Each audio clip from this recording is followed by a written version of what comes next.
Well, you know, they say in order to remember something, you have to forget something else. Okay, now that is a very cute haircut. That's like a little shag. I've never seen it before. Well, I mean, of course you have. It's the Rachel. Oh, is that your name? No, I mean like your name. No, I'm Jen. Your name's Jen. Right, but I just feel like this is your haircut, but that's hair on your head. I'm not saying this is your hair. Okay, freak.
information, visit nadex.com/rules and underdogfantasy.com/rules. For crypto.com predictions, the term pick refers to a product traded on CDNA. Must be 18 plus and present in Texas. Terms apply. See assets.underdogfantasy.com/web/play and get terms_DFS_.html for details. Concerned with your play, call 1-800-GAMBLER or visit ncpgambling.org.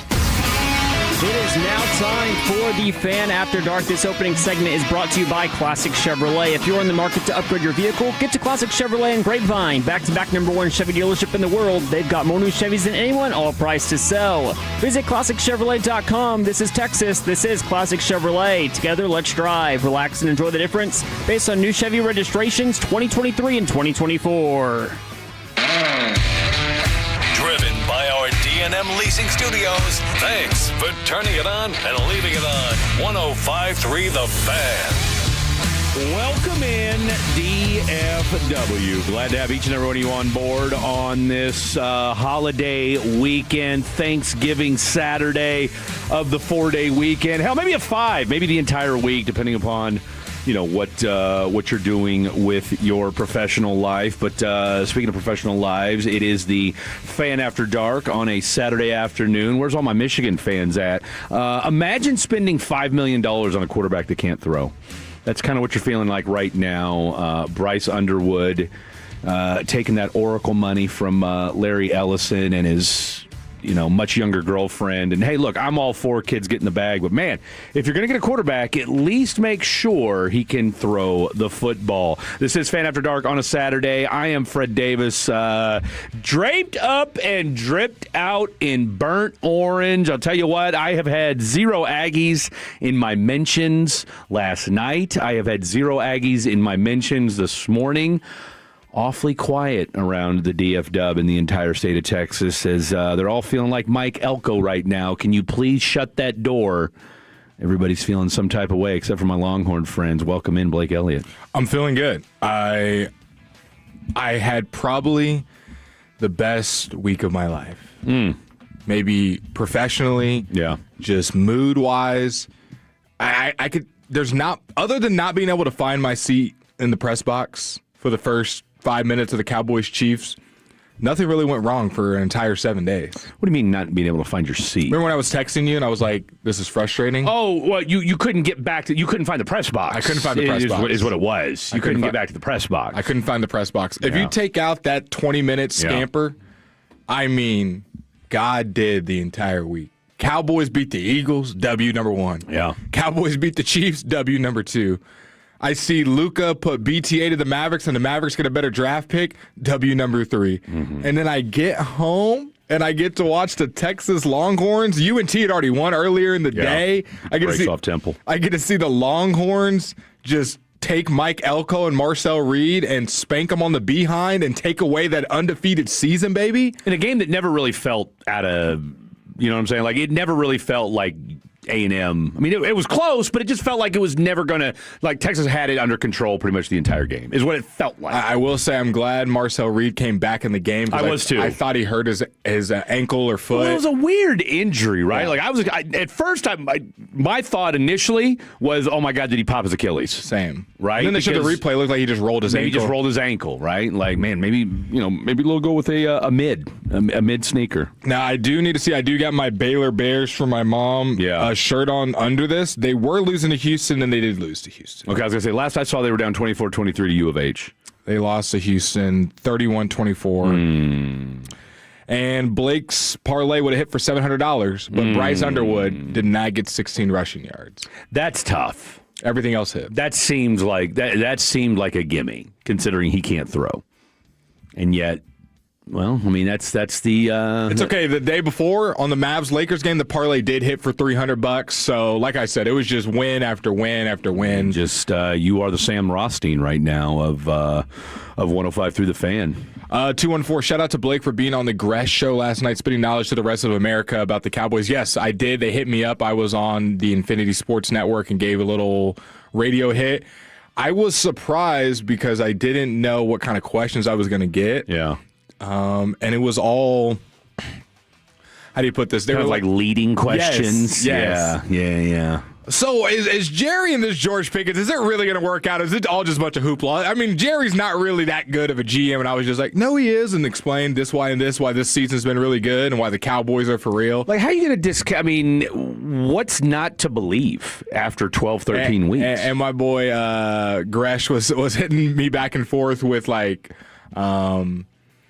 do Cowboys fans really believe they're going somewhere this year? And if they don't make the playoffs, this is an L. I'm like, I mean, I think most Cowboys fans will be happy with Jerry and happy with this team, even if you don't make the playoffs, if you finish the season strong. Like, people are still wanting to make it, but they're not going to be like, oh my God, fire everybody if you win out but don't make the playoffs, or you lose to the Chiefs but then win out, or lose to the Lions and then win out and don't make the playoffs. Like, I think Cowboys fans are pretty happy with how things have been going. And I think right now, and you and I talked about it yesterday, I think it's entirely. Oh wait, don't forget dismissive. the Eagles lost too. That was another W. Yeah, I mean, let's. You're a game and a half behind the Philadelphia Eagles. You guys, both teams are trending in completely different directions. One team is in the same trajectory that it was 2 years ago when they started out 10-1 and then ended up losing 5 or 6 straight and then got knocked out in the first round of the playoffs. Meanwhile, you've got a Dallas Cowboys team that might be playing the best football in the NFL right now outside of New England. And you've got, and we're going to hear from Jason Kelce here in a little bit, and I think it's look, I get it. It's easy to want to want to clown and want to bag on Jerry Jones as GM, and that's and those. There's not anything that hasn't already been said that we haven't already heard as it pertains to Jerry Jones, the general manager. We get all of that, but you got to give the guy his due. This team has not quit.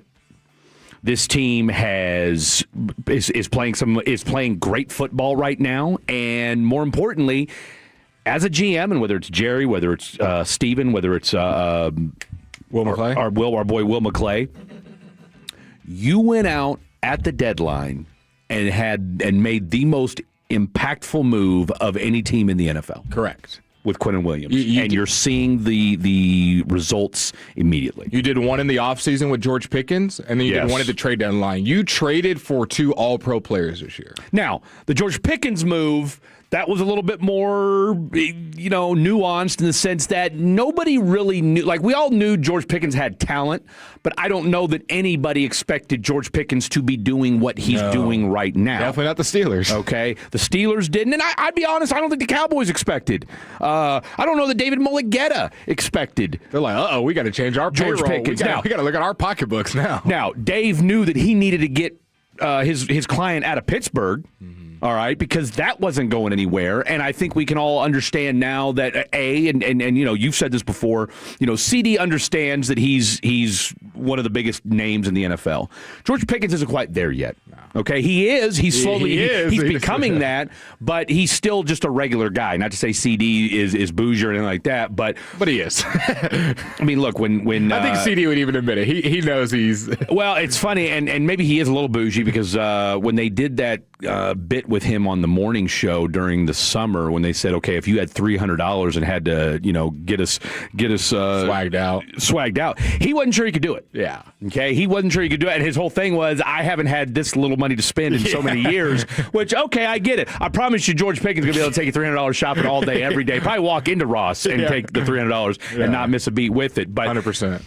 There's just, if again, and we're going to talk to college football. We're going to get more Cowboys here in just a little bit, but it just kind of the conversation the way it went. But I think what you dealt with last night with Gresh and kind of the national media, and I think that's an overarching thing where, look, from a national standpoint, yes, Jerry's a punching bag. It's easy to jump on it, and again, it's going to, because it is so polarizing when it comes to the Cowboys. It was cool to pull back. I'm not gonna lie. Because I don't get very many questions from I have friends that aren't Cowboys fans, and they give me a little bit of that, but it's different on a national scale of like someone that's their job, and he was being for real, like, oh, absolutely, like, you guys aren't really thinking y'all are a good team, right? And I'm like, no, I think and to me, because I know all the advanced numbers and what Terrence Steele did and Nate Thomas stepping up and going against, like, that was a big win, but to other teams, national, they're like, the Cowboys are still what? Well, and to me, that's just pure. Just being a hater is all that is. I mean, you can't. I mean, I don't care if you're the biggest Cowboy hater in the world. to beat the last two Super Bowl winners and to do it in the fashion in which you did it in, and to not say, okay, maybe this team's got something going here when you look at what they have on both offense and defense, I think is just either naivete or you're just being ugly. Can I throw our teammate under the bus? Which one? We got a lot of teammates thrown under the bus. Which one? Producer. Who? Are we talking Degenerate Jake? Nope. Guess again. Dylon? Nope. Khaki Kevin? Nope. Trevor? Dang. What did he do? So Trevor, being a good friend, texted me at 8:51 last night. Were you on with one of the Infinity guys? I said I was. He said, just heard the segment. Nice job, brother. Appreciate it. Yeah. I said he was hating on the Cowboys, crying emoji. He said, I thought he was going to agree with me. He goes, I mean, it makes sense. We haven't proven anything yet still, but it was good. Loved it. But that's peak Trevor, though. I said, haven't proved anything, question mark. We played the Titans and Jets. He said, we've had 30 years without anything significant in the playoffs. Yes, we haven't proven anything. Trevor sounds like a lover scorned is what he sounds like. Trevor believe a little bit. I talked to my Bears friend yesterday, and he thinks they're winning a Super Bowl and thinks every other team is terrible. Is he completely wrong? Yes, but that's what being a fan is. What are you talking about, Degenerate Jake? Degenerate Jake times 2. Go ahead and ring that bell. That's Degenerate Jake. I mean, I'll tell you what, if you guys think Cowboy fans are now Cowboy fans, and I think we've seen this. I was talking about Bob. I knew it was Bob. Yeah. Cowboy fans. What would you say the biggest difference between Cowboy fans and Bear? Because Bear fans are over the moon. I promise you guys, Bears fans are more excited about their team, like more. What's the word? Were you jubilant, encouraged, optimistic? Believe over their skis about the team than Cowboys fans. Like even Cowboys fans are a little bit. Well, see, that's the problem. Cowboy fans are jaded, right? Yes. Show me, here you go, drinking our Kool-Aid again. This is how Jerry gets you in. And the Cowboys have had good teams. Like the Cowboys have had 10, 11 win teams. Well, but let's not pretend. Look, the Bears have been to a Super Bowl more recently than the Cowboys have. You should hear Bears fans right now. They're like, Rams who? Cowboys who? Seahawks, we're smacking them all by 70. Like Bear fans are on another. And you know what? I'm happy for them. I am happy for them. The same Bears fans, when I brought up the Eagles win, he goes, Eagles are spiraling. They win yesterday. That's a Super Bowl champs. That's a Super Bowl champ, Eagles. Number one team in the NFC until us. Number one team in the NFC. But, here's the difference, though. And I think this is the biggest, is that with Cowboy fans, you've got an owner who puts himself out there week in, week out, and kind of takes all the heat. Yeah. And look, Jerry wants the smoke. Yeah. All right, we've made that abundantly clear. Jerry wants the smoke.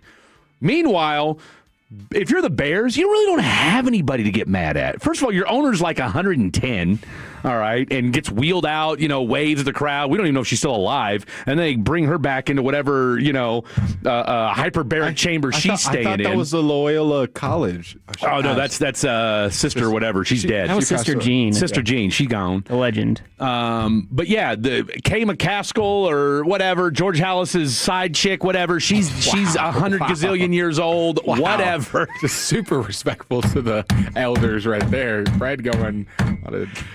It's Chicago. Okay? Chicago. I mean, look, you got a pizza that's made of sauce. Their owner actually died in February of this year. Oh. Who? Virginia McCaskey. She's dead? Nice, Fred. Yeah, she died in February. February the 6th. How old was she? She was 102. Yeah, she just 110? danced on her grave for 5 minutes. Take it back. Tell you what. Well, I'm not even going to take it back. Be nice, Fred, right here. Say, I am sorry. So who's the acting owner right now for the Chicago Jean. Bears? George McCaskey, her son. How old's George? 69. 69 years young. Okay, so he's kind of like, he's their Steven. He's there, Steven. I bet you didn't have as cool of glasses. Steven's got the coolest glasses. Steven, does anybody pull off the blazer and jeans and cowboy boot with clear framed glasses quite like Stephen Jones? Have we ever seen Steven? I don't think so. Have we ever seen Stephen Jones without glasses? Actually, yes. When they showed the much younger Stephen Jones in the Netflix documentary, I want to say he was sans glasses back in those days. But R.I.P. to Miss McCaskill. You know what? Have they dedicated the season to her yet? I would imagine they have. I don't know. How old do you think Stephen Jones is? Steve's got to be like 63, if I had to guess. Want to try again? Older or younger? Younger. 59. 61. Split the difference. Okay, close enough. His actually the picture they show him is without glasses. I like him better with glasses. He's better with glasses. He looks a lot more like Jerry when he doesn't have his glasses on. But you figure it's probably readers that he's rocking. I mean, he rocks them. I mean, I'm not even hating. He rocks the glasses. It's a good look. I appreciate it. He's also, he gives a good interview. Now, this one, old Steve. Look at this, Fred. I couldn't be more confused by Stephen Jones with no glasses, Phi Delta Theta, and he looks like he's a Calvin Klein model in this one. Either that or Remington Steel, one of the two. What's Remington Steel? And it's like I want to say it's like a gun brand, isn't it? Remington Steel? Sure. I think it's like some sort of country western type deal. Fred just whizzing on her grave and blaspheming the deep dish. Yeah, take it back, Fred. No, I don't. I mean, God bless her. Sorry, didn't know. She's 102. What a run! What a run! Good for her. I'm happy for her. 102 years old. Look, do you think Bear fans care? No. If you guys have not been living under a rock, then you saw the Ole Miss debacle with the reporter this week. We will be playing that audio and kind of catching you guys up to speed, because I'm sure some of you guys didn't miss it. Big day today for Lane Kiffin. Yeah, I mean, we've been waiting. What are we doing with Lane? We saw multiple reports. We're getting an announcement today. I kind of thought it would be like noon. We'd have the report. Do we really think he prayed on it? I maybe. I don't know. Lane doesn't strike me as the praying type, but maybe he is. Who knows? I don't know. Lane, I think he should just stay at Ole Miss, but I think it's going to be awkward if he does stay at Ole Miss with all the stringing it out and I'm going to make a decision tomorrow. I think if he stay, I mean, here's the problem though. I shouldn't say it's a problem, but if he stays, okay, you've now opened the door to anytime there's now a big, unless you sign some crazy deal with a huge buyout, every time we get a major opening for the next 5, because he's only 50. Right? So anytime we get a major opening in the next 2 to 3 years, does this mean that Lane Kiffin's name is going to get thrown out there and now Ole Miss, I got to sit there and wonder, okay, is this the year my coach finally goes? Well, that's too much. Let's talk Lane Kiffin and the drama. Let's talk the college football games that actually happened yesterday and today, what the playoffs are looking like. We got some audio for you guys, keeping you guys all caught up on the crazy, crazy weekend it was in college football. We'd you guys caught up, lay out the show as well here on the Fan After Dark on the weekend. I'm a terrible gift giver. Always have been. Just not very good at it. But everybody loves.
Okay, freaking me out a little bit.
doesn't sound right.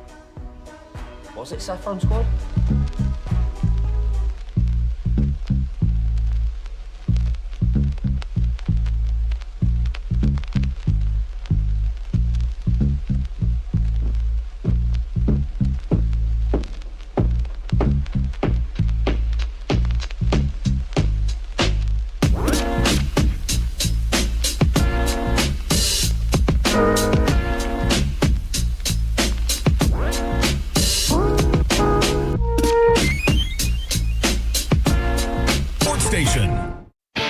Driven by our D&M Leasing Studios. Thanks for turning it on, leaving it on. 105.3 The Fan.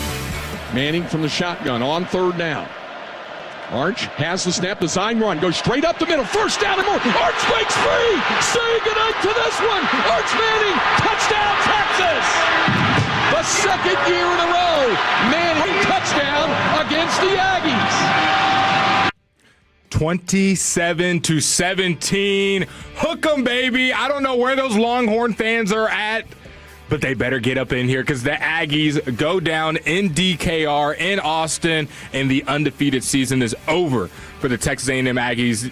The Longhorns get the win. That is their third top 10 W this season. That was Arch Manning on the 35-yard scamper to give them a 10-point lead, and then your boy Marcel Reed ends the game with 2 interceptions to finish it off as Texas gets another impressive win. We'll be discussing if we think they'll make the college football playoffs, where A&M falls, or some of the other college football games went as well. But overall, Freddie, how was your college football watching experience over today and yesterday? I mean, it was okay. Mine kind of got off to an inauspicious start, considering KU once again gave up a third quarter lead this time around. Actually, I think it was early in the fourth quarter, and our pathetic coach. And I shouldn't say pathetic. I'm sorry. I'm a little fired up today. I've already made fun of a poor dead woman. But that said, yeah, I mean, we've lost 19 out of 23 games that we've had leads in the fourth quarter. KU football has, and at some point you got to start looking at the man in charge, and I don't mean the GOD. So I'm talking about Lance Leipold, but So 21 points in the fourth quarter you allowed. Yeah, I mean, it didn't. I mean, I'm not shocked. I mean, you get numb to it after a while. That you get pick numb six to it. was going viral. Now, real quick, let me go ahead and get this bell out. You know why? Because Darren Peterson, the future Dallas Maverick, we're talking about football, is going to be playing on Tuesday. So let's make that clear. Look, I'm over it. I'm over it. A 3-day tease for basketball. I am over. That's right. UConn comes to town on Tuesday, so I'm excited about that. Yep. College basketball is officially in full swing, ladies and gentlemen. But no, I did watch the UT and Texas A&M game yesterday, and I got my answer to a question that we had asked Carter Freeman earlier in the week. When I'd asked him, I said, "Hey, how come Texas A&M isn't getting more love?" Well, now we know why. Little brother of the state of Texas. I have not heard one gig'em in the last 24 hours. Not a single one. Okay. They all have gone in hiding. Where's all the gig'ems at? Where's my boy Chris Garrison at? And they were proud on the text line. You guys need where's more Aggie love? We need more Aggie football. Why don't you guys talk about the Aggies? Yeah, because we were waiting for them to get a big W. And in your best season ever, number 3 seed, undefeated, got a chance to embarrass Texas, a struggling Texas, Texas that's been losing to top 5 teams, and it's your chance to get Texas. Plant that flag. And where were they? Quiet. Quiet. But that was a long drive home to College Station last night. Man, 877-881-1053. Where's the gig'ems at? I didn't put Tolos on the telephone on our show, but I'll tell you what, let's do that at 5:20 after we talk to Corey Mose. That should get look, Corey Mose, friend of the program, all around grade A human being as well. He's going to join us at 5 o'clock, talking all things Texas, putting BTA to those Aggies last night. At 5:20, we'll do Tolos on the telephone. I'm going to go ahead and make an executive decision. I'm going to scratch out college football scoreboard and write Tolos on the telephone. Now, if no Aggies call in, which, we did get a 214, gig 'em. I mean, you still got, all jokes aside, you still got a season to be proud of. You're going to make the playoffs. But just when it mattered most. You beat Lamar, okay? I want to say you beat SFA, okay? I think you beat Incarnate Word earlier this year, all FCS schools. I'm kidding. It's always basketball season, too, so you got that to feel good about as well. But no, look, Mike Elko, he was feeling some type of way after the press conference yesterday. So A&M has one ranked win, and then they have, LSU and Missouri were ranked 20th and 22nd when they beat them. You beat Mizzou without their quarterback. Yeah. Their starting quarterback. So you beat Mizzou with their backup. You beat a Notre Dame team that we all kind of agree is not as good as people thought they were. You beat them by one. And you beat them by one. LSU. You beat 49-25. You beat them. Now, you put BTA to them as well. But I want to say, is that when, because our boys, Kelly got fired right after that, didn't he? Yep. Okay. So, the very least, you beat LSU. You got their coach fired. So, that's worth a few points. When you're looking at the resumes. That's A&M's best win is against LSU. But does that, okay. Or do you want to do the Notre Dame one? That was the third game of the year when you beat them by one. Let's ask this. That's their two best wins. Let's just say that's their two best wins. Notre Dame, third week of the season, you beat them by one. And then LSU, you beat them by 20 and get their coach fired when they were the 22nd best team in the country. You look at Texas. Let's go ahead and get the ugly part out of the way. They lost to Ohio State week one. Yeah. Also, we in college football, it's different than the NFL. We don't just look at wins and losses. We look at how they happen. Nobody has played Ohio State better than Texas. And that was week one with a first-time starting quarterback in Arch Manning, who they outgained by 200 yards and only lost by 7 points. We've seen just about everybody get BTA by Ohio State. You just saw Michigan today that couldn't get over 50 passing yards Michigan against them. Terrible. God, Michigan. So, boom, that's loss number one. Yeah. We played them as well as anybody has all year. At their place, week one. At their place. Loss number two, Florida. Ugly. Not a good win. That's their one blemish on their parking spot, if you will. You go to overtime with Kentucky, Mississippi State. They had a rough little stretch right there. You still got the dub nonetheless. Then you beat a top 10 team in Vandy. So that's the second one because you'd already beat Oklahoma at the Cotton Bowl. So that's two top 10 wins. Then, boom, you're about to go for 3 top 10 wins. Nobody in the country has 3 top 10 wins. And since 2019, LSU. And then what did you do? You got your third top 10 win against an undefeated A&M. Undefeated. So I'm not saying that Texas has been perfect. They got smoked by Georgia, and they lost to Florida. Those are the two blemishes on their parking spot. Florida probably being the ugliest. That's the one non-negotiable. Nobody's going to get mad at you for losing to Ohio State week one at Ohio State. By 7. No, and by the way, you had the ball and were driving at the end, and then, of course, we all know what happened then. Georgia, that's probably your ugliest loss. Well, I shouldn't take that back. I take that back. Florida's your ugliest loss. And let's be honest, hopefully the committee is not box score watching. Hopefully the committee sees that it was 14-10 in the fourth quarter. It took Georgia 2 fourth downs to get a touchdown. Then you get the onside kick, you score 3 and out, you score, and the score looks a lot uglier than what the game flow was. It's not like they were just and they had Blake Elliott in attendance. Yeah, they had me in attendance. It's not like they were just with that jacket that got a lot of love. With the same jacket. It's not like they were just killing them. Did you wear that last night while you were watching the game? No, I was naked watching the game. That's my lucky birthday suit. I didn't really need. Why? You know what? You asked. I actually just said no. Here's the thing, too. Part of me, as soon as I asked, were you wearing that jacket, I had a feeling you were going to answer with something totally out of pocket. And you did. If they were, they're 9-3, the Longhorns were. If they were 10-2. I can't.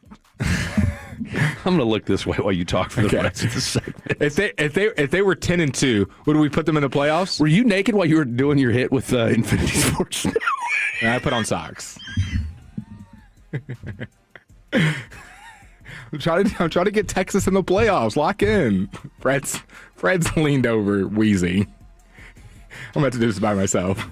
They said, "Hey, can we get you on Zoom?" Yeah, give me a sec. Let me put on my robe. You just see a FaceTime call pop up.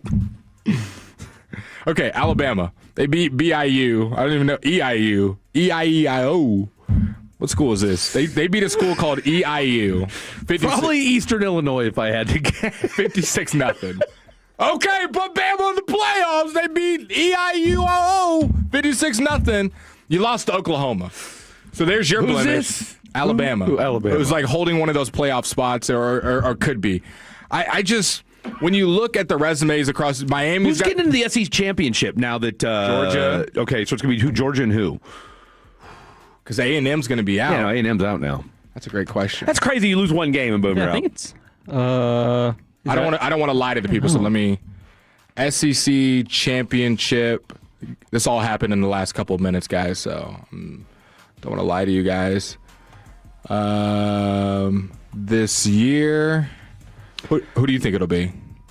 Oh, it's gonna be Alabama. It's gonna be Alabama and Georgia. And Georgia. Real quick, delivered a box to a customer yesterday, and he had an Aggies jersey on. Should I leave a door tag on his door today with the note "Hook 'em" to troll him, or is that too far? Or is Ole Miss gonna get in? Georgia's in, yes. Yeah, I know. I was going to say I know Georgia's in now that with the A&M loss. I don't know. I guess it depends on. We'll get to that here in just a second. I'm sure break one that of you down. guys already know, or college football. By the way, real experts. quick, North Crowley is beating up on Capel 39-14. Waxahachie is up 14-7 at halftime over Cypress Ranch. And in the 5A D1, Frisco Lone Star looks like they're going to have their backups in as they're beating up on West Mesquite 40-0 at halftime. Okay, people are letting us know if Alabama wins, they're in. Yeah, so here it is. I pulled up Alabama. It's that simple. Winning, they're in. Georgia's in. Yeah, Georgia's in. Ole Miss needs Alabama to lose. Okay. And All right, so that's pretty much it. So Georgia's in. Ole Miss has to win as well. So it's pretty much on this Ole Miss Bama already game. won. Ole Miss won yesterday. Ole Miss, so- it's literally just on this Bama game. All right, so if Alabama wins, they're in. They lose. Ole Miss is in. Which, by the way, ladies and gentlemen, shame on us. In the Shame glass. on us. In the glass. In the glass. Not, I mean, because I tell you what, it's been a week, actually, since last Saturday. Dylon behind the glass. By the way, how was your Thanksgiving? But although I want to say you were here, weren't you? I was here working the Cowboy game. We did get a win, though, so.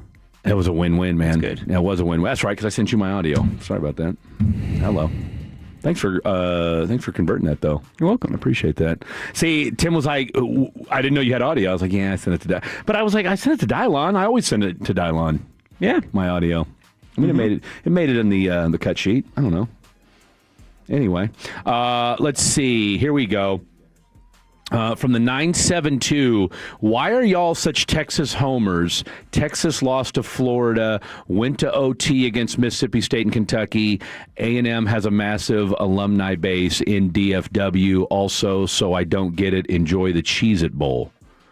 Well, I mean, that's a great question. I got an answer.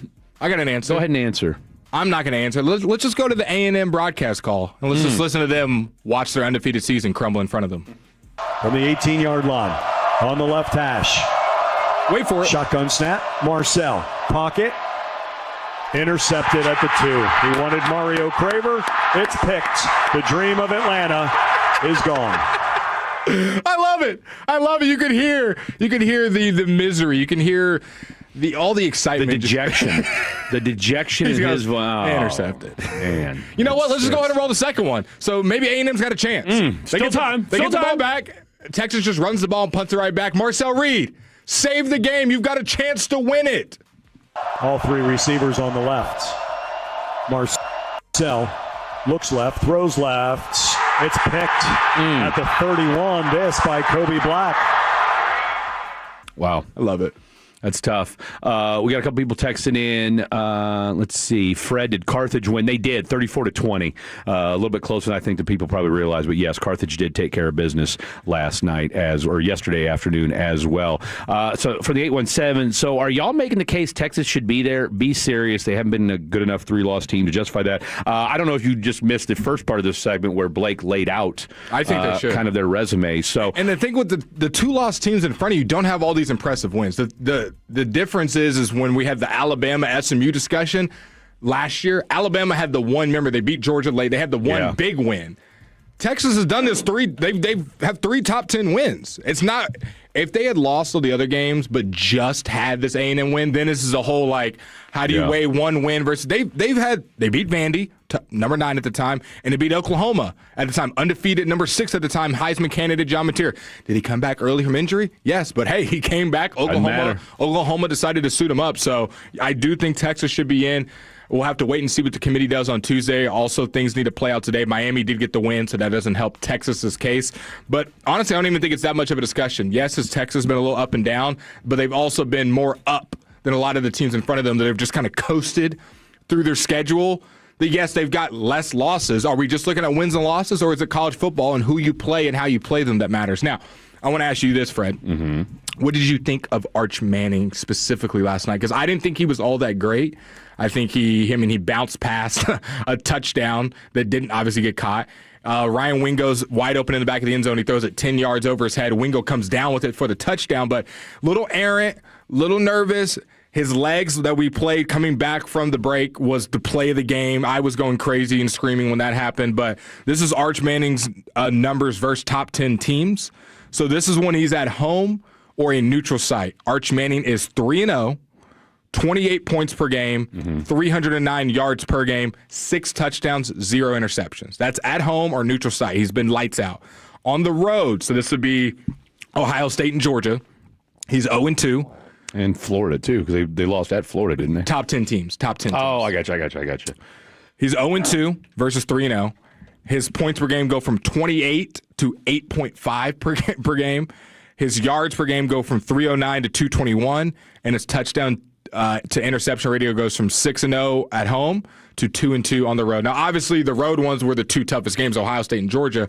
But with those numbers in mind, what you saw last night, what do you think of Arch Manning? I think he still needs another year to kind of... Oh, no. I mean, he'd be silly to leave. I mean, I don't think there's any way that he leaves after this year. I thought he looked better in the second half. I mean, I think it was pretty well documented. He looked a lot better, and I think you would be better served to go ahead and get him moving a little bit more with the pocket, go ahead and have him use his legs a little bit more. He's good on the run. He's great on the run. I mean, look, no one's saying, go Mike Vick, Lamar Jackson with him and have him running, 20 times a game, but I would have more designed runs. I don't understand why they don't do a little bit more play action with him. Now, Wisner looked 150 yards, 18, 19 carries for 155 yards. I mean, look, that's we all know that's a running back's best, a quarterback's best friend is when the running game's going. So your defense balled out last night. I think Marcel Reed is just an okay quarterback. All right. Now, again, we don't know what the ankle looked like because that was relatively early in the ball game that he hurt his ankle. So what I wouldn't mind seeing these two teams match up again in a playoff capacity. I mean, it was an interesting matchup because you have the second most penalized team in all of college football in Texas, 8.5 per game. Yeah. And then you got the 2 most penalized teams in the SEC being the Aggies and Texas. So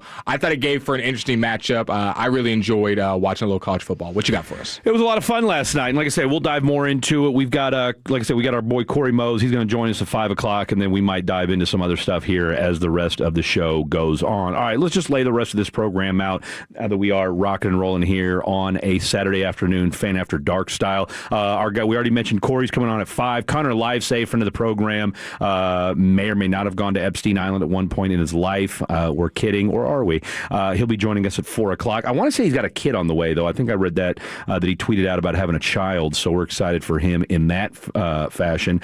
We will talk some Dallas Cowboys. The Pro Bowl voting is now live. We will do our official Fan After Dark Pro Bowl vote. How many Cowboys are going to make that list?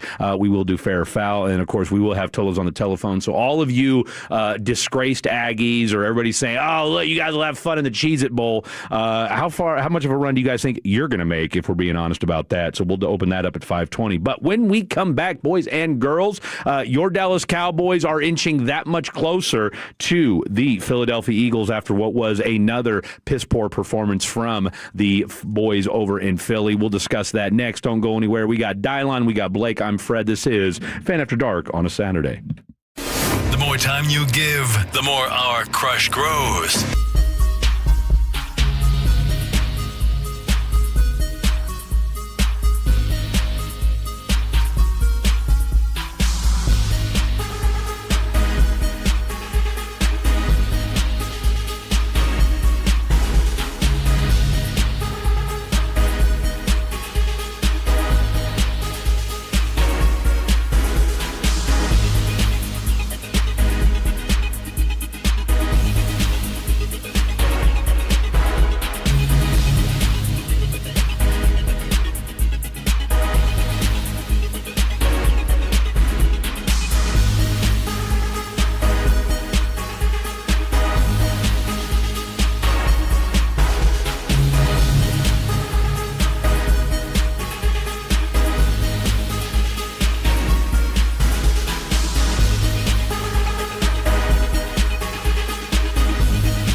They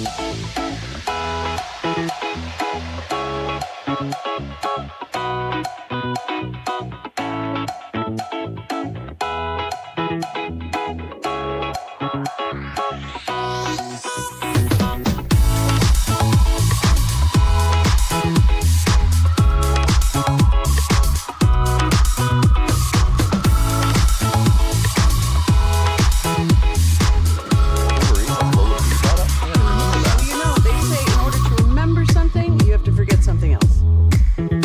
Okay, now that is a very cute haircut. That's like a little shag. I've never seen that before. Well, I mean, of course you have. It's the Rachel. Oh, is that your name? No, I mean like your name. No, I'm Jen. My name's Jen. Right, but I just mean like this is your haircut. But that's hair on your head. I'm not saying this is your hair. Okay, forget it.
Do you think it's true that you've got to forget something else to remember that Uber Eats has groceries? No, that's absurd. Hey, remember when you used to be what was it, Pepper Lady? Pepper Lady? Wasn't it Cinnamon Sisters? Basil Babes. Saffron Squad? Nutmeg Maidens? Pre-Club? No. Nutmeg Maidens? I just said that. Was it Spice Girls? Doesn't sound right. Was it Saffron Squad?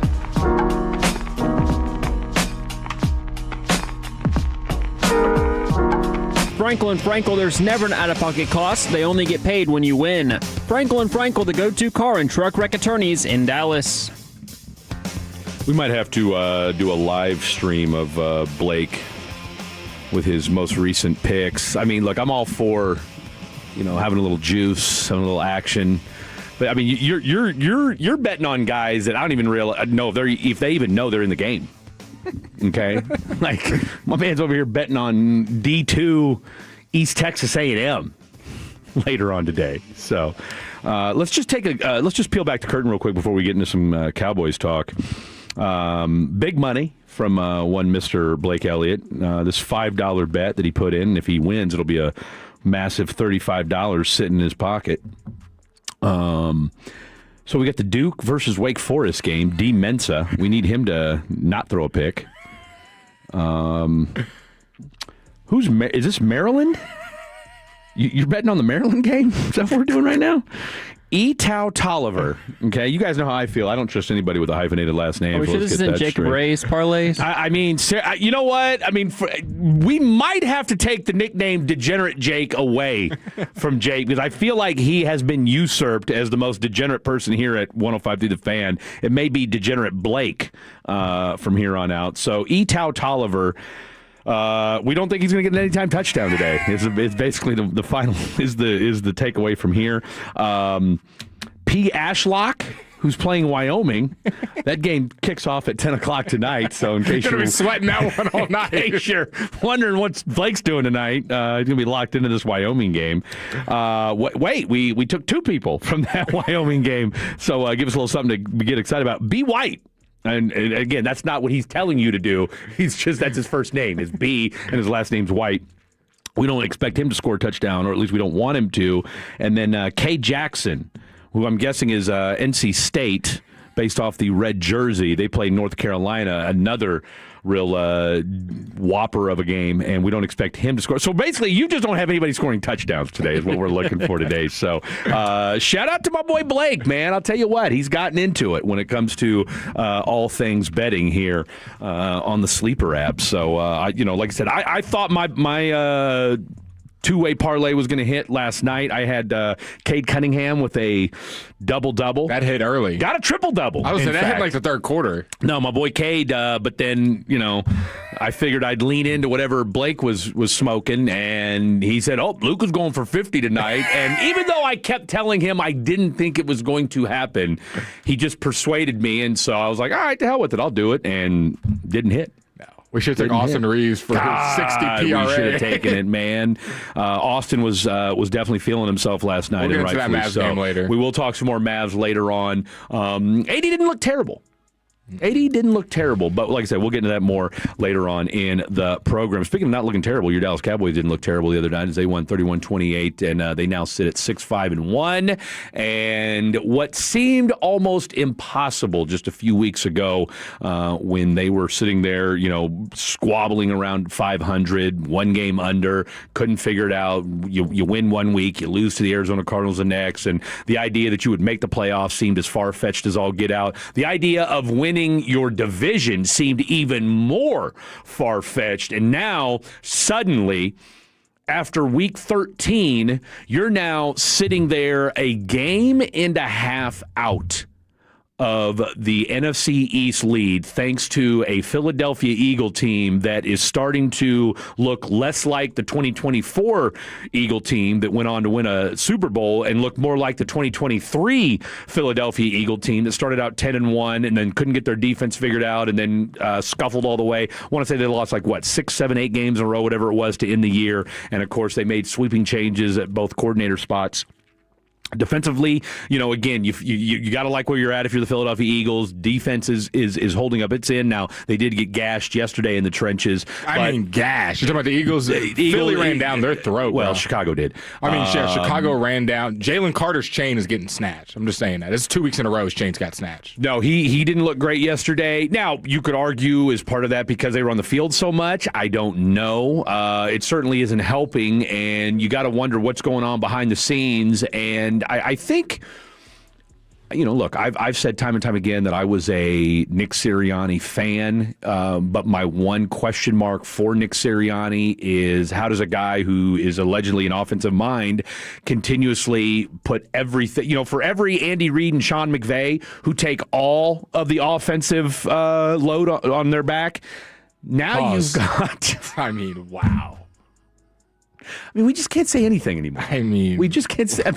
You just had to put it so graphic. Spittle's going to send you another message. Look, it's what he does. All right, who carries the offensive load. I guess that's better. Then you got Nick Sirianni, who I don't know what he does. I'm questioning out loud now. Again, it seems like that locker room is falling apart.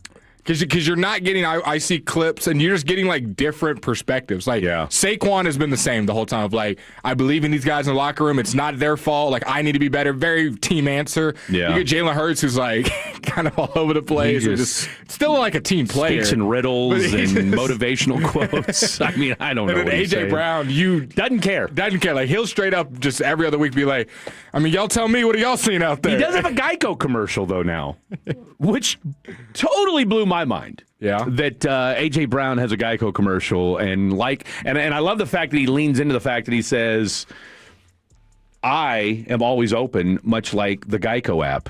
24/7, 365. So not only is he throwing barbs at his quarterback, in locker rooms and post games, now he's doing it in Geico commercials as well. Can I ask you a question just off the cuff? You absolutely can. I'm going to name a player, and you tell me A to F how you think they've played in the last 3 weeks, and or if you want to go the whole season. Since the bye? Let's go since the bye. Since the bye. Since the bye. I'm going to give you a player. Logan Wilson.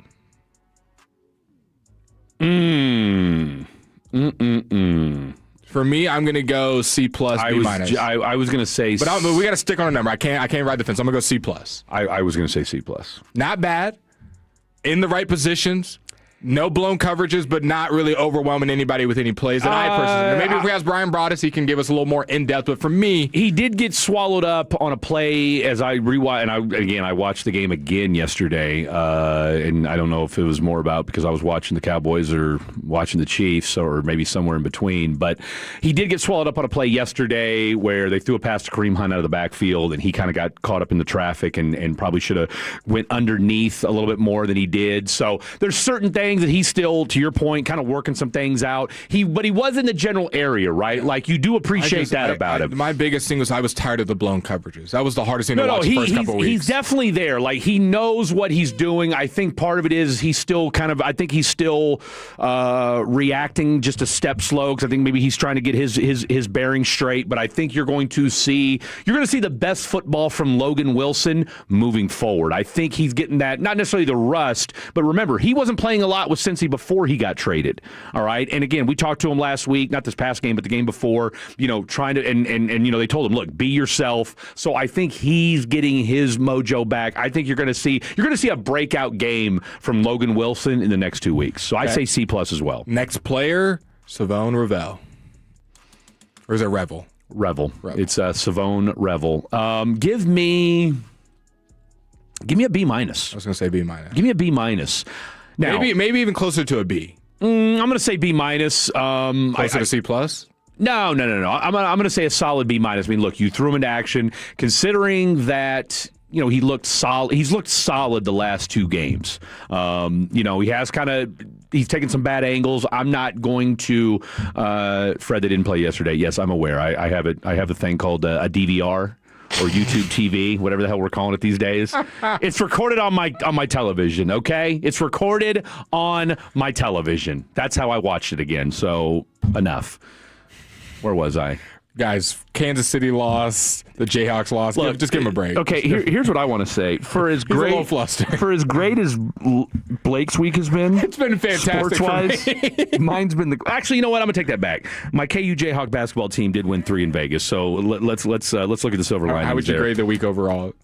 Just give me a grade. My football. I mean, just sports in general. Personally, sports-wise, it's been an F. Professionally, sports-wise, it's been an A+. There you go. Okay, so we'll take that. Okay, next player. Let's go to the offensive side of the ball. Let's go to CeeDee Lamb. Who's Nooney, by the way? I don't know. Don't look at the text line. I told you the boys would beat them Chiefs. I mean, a lot of people did Nooney. Okay? I said CeeDee Lamb. Jake Ferguson. Since the bye. I'm going to say a B+. I just feel like he's been a sure target. Broke some tackles. That against was that the Eagles or Philly. Chiefs? That was against Philly. They're all starting to kind of mesh together. That Philly game was like, because somebody on the text line 877-881-1053 Franklin injury turning text line, remind me, what was the breakout game for Jake Ferguson that everyone started loving? It was when he was in people's faces, doing the first down, right on top of people, running through people. I want to say it was like the Rams. I mean, he carried the turkey on his arm coming out of the game. Seahawks, or was the Eagles? It was some team with like a blue or green in there. I remember because that was when everyone was like, I want Jake Ferguson to be my tight end. He's the dope. Seahawks. It might have been the Seahawks because he was. Was that a couple years ago? It was like 3 years ago. Yeah. It was like when he was like it was either his first year starting or was the I think it was his first year because I mean he's only in year 4. Yeah, I think it was his first year starting. I'd say B+. I mean, again, he's been everything you thought he would be, and as our boy Ben Troop, who does radio, have microphone will travel 2:30 in the morning. Yeah, Ben Troop will be talking sports.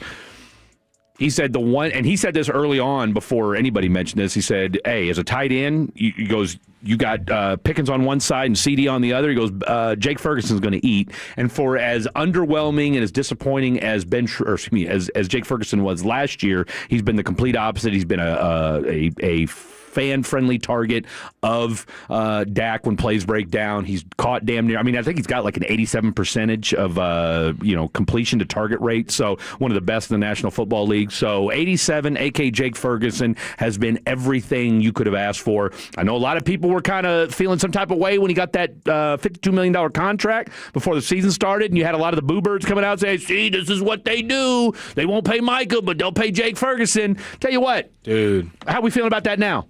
How are we feeling about that now? Fantastic. Give me Quinnen and Kenny any day. And Dak Prescott, A+++++,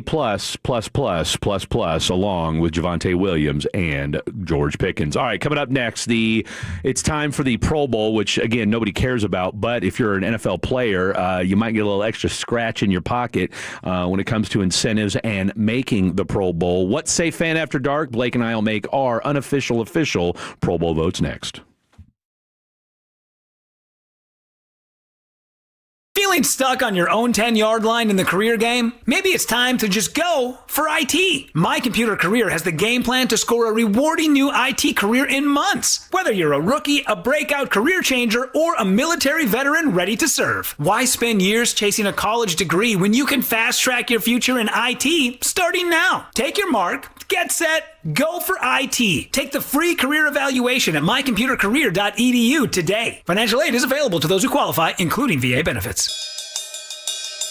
Get that end zone dance ready. Football is back. And nobody brings a pregame party like Specs, proud partner of the Dallas Cowboys. Specs has Texas' largest selection of canned cocktails, spirits, wines, and gourmet bites. Everything you need to take your watch party from JV to the pros. So head down to Specs and cheers to savings. Down, set, delicious. Specs, the fun starts.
Cardinals. That was a vibe.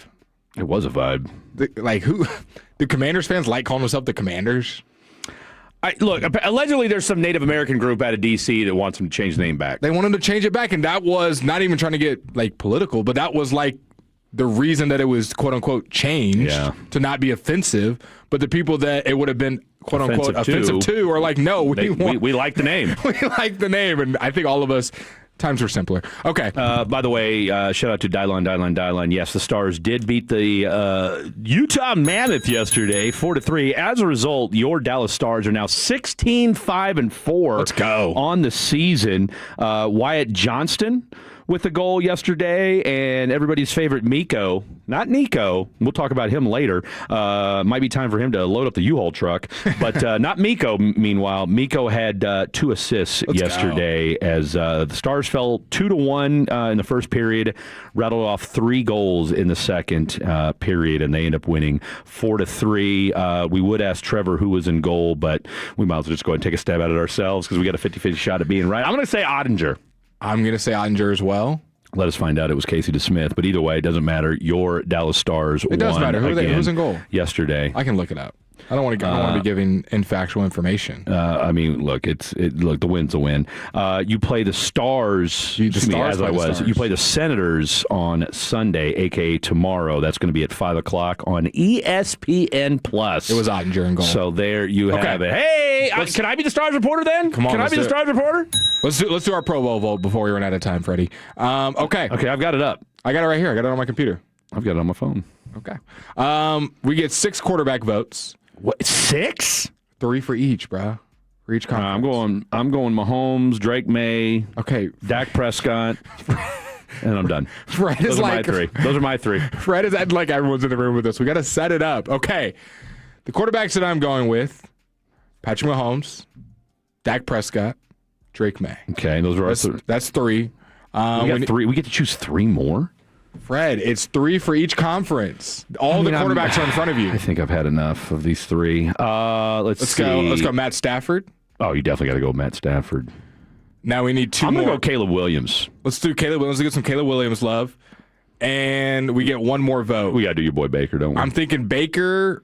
Jared Goff has had a pretty good season. Sam Darnold's had a good season. Daniel Jones has had a good season, but I don't care. I'm being biased. I'm taking Baker Mayfield. I was going to say, I'm not putting Daniel Jones in the Pro. I've seen him. I'm not putting Daniel Jones in the Pro. Okay, next position. Let's go to the running back. Javonte. Easy first pick. Christian McCaffrey, second pick. Jahmyr Gibbs. How many do we get?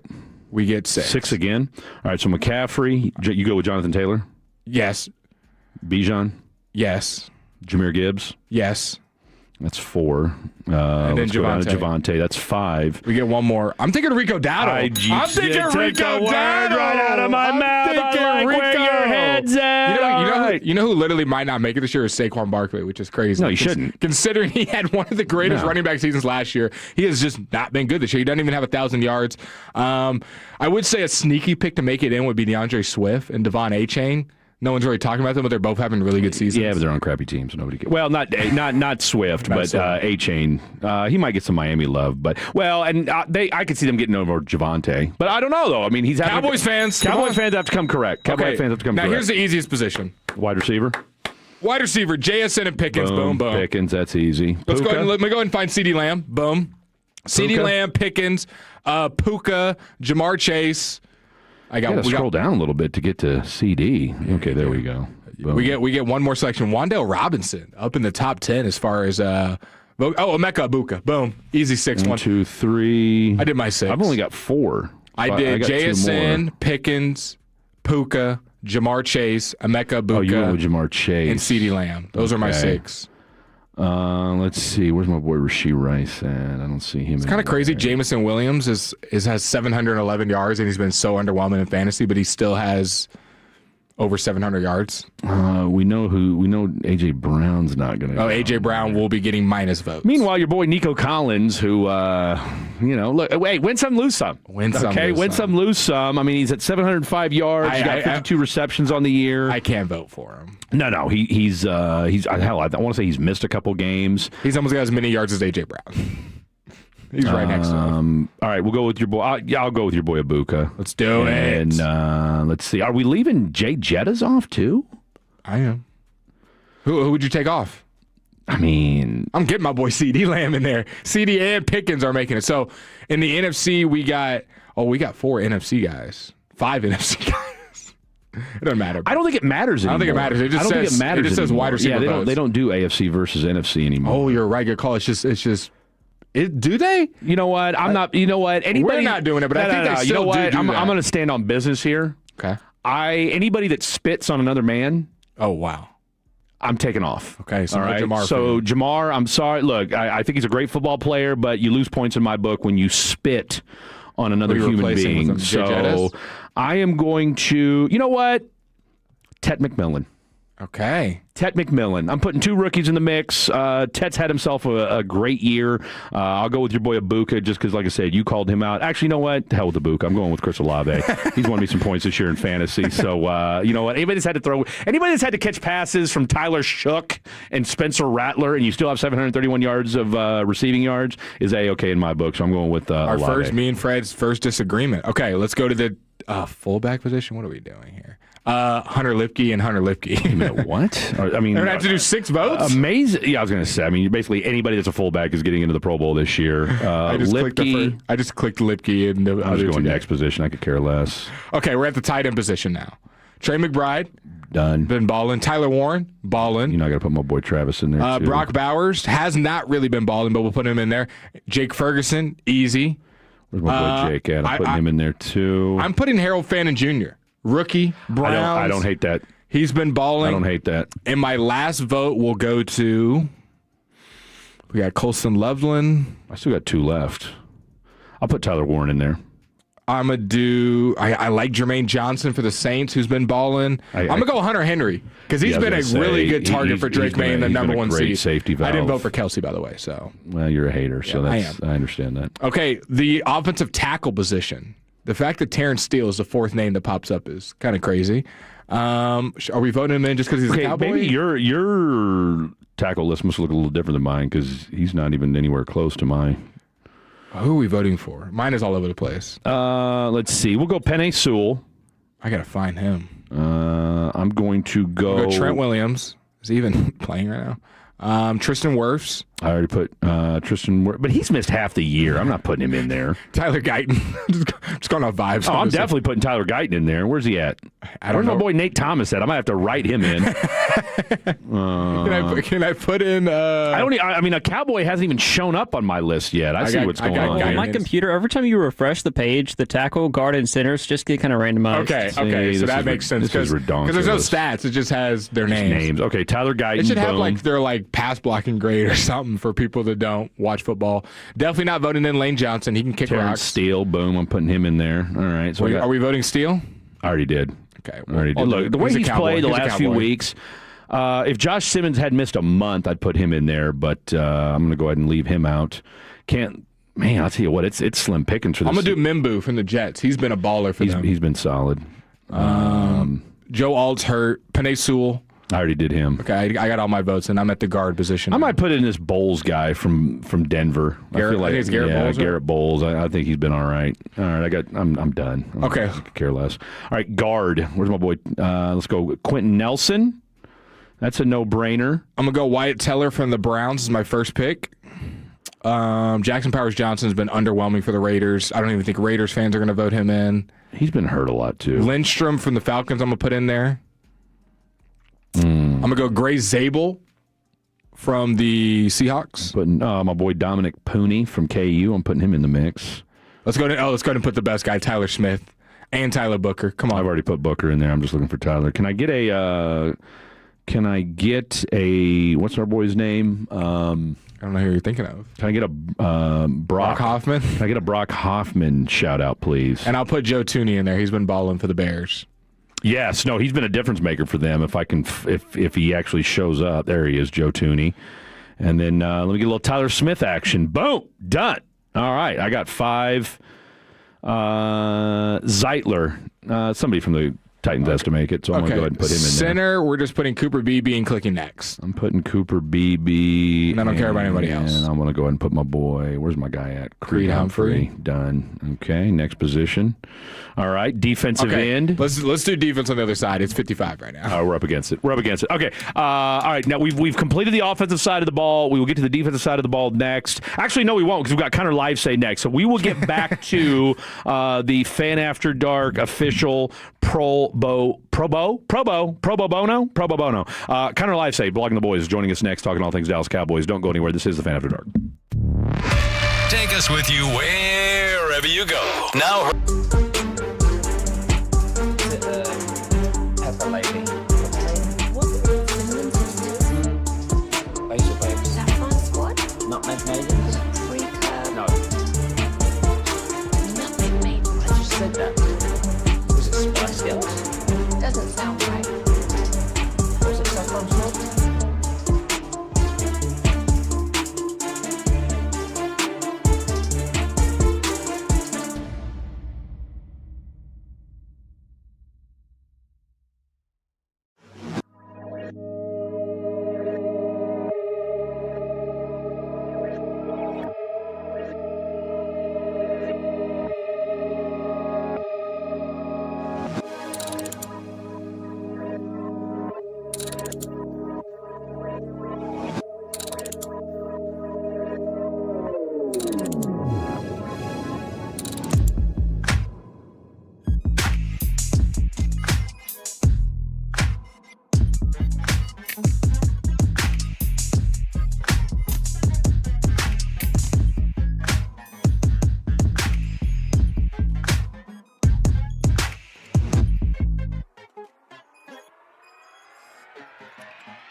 you have to forget something else.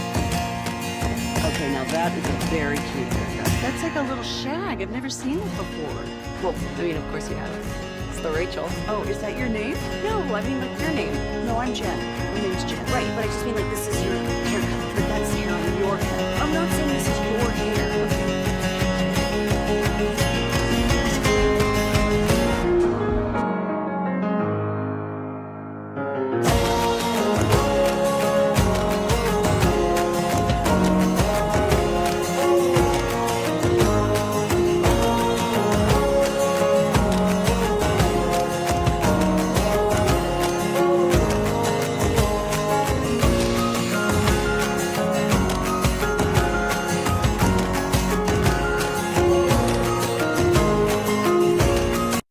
Driven by our D&M Leasing Studios. Thanks for turning it on, leaving it on. 105.3 The Fan.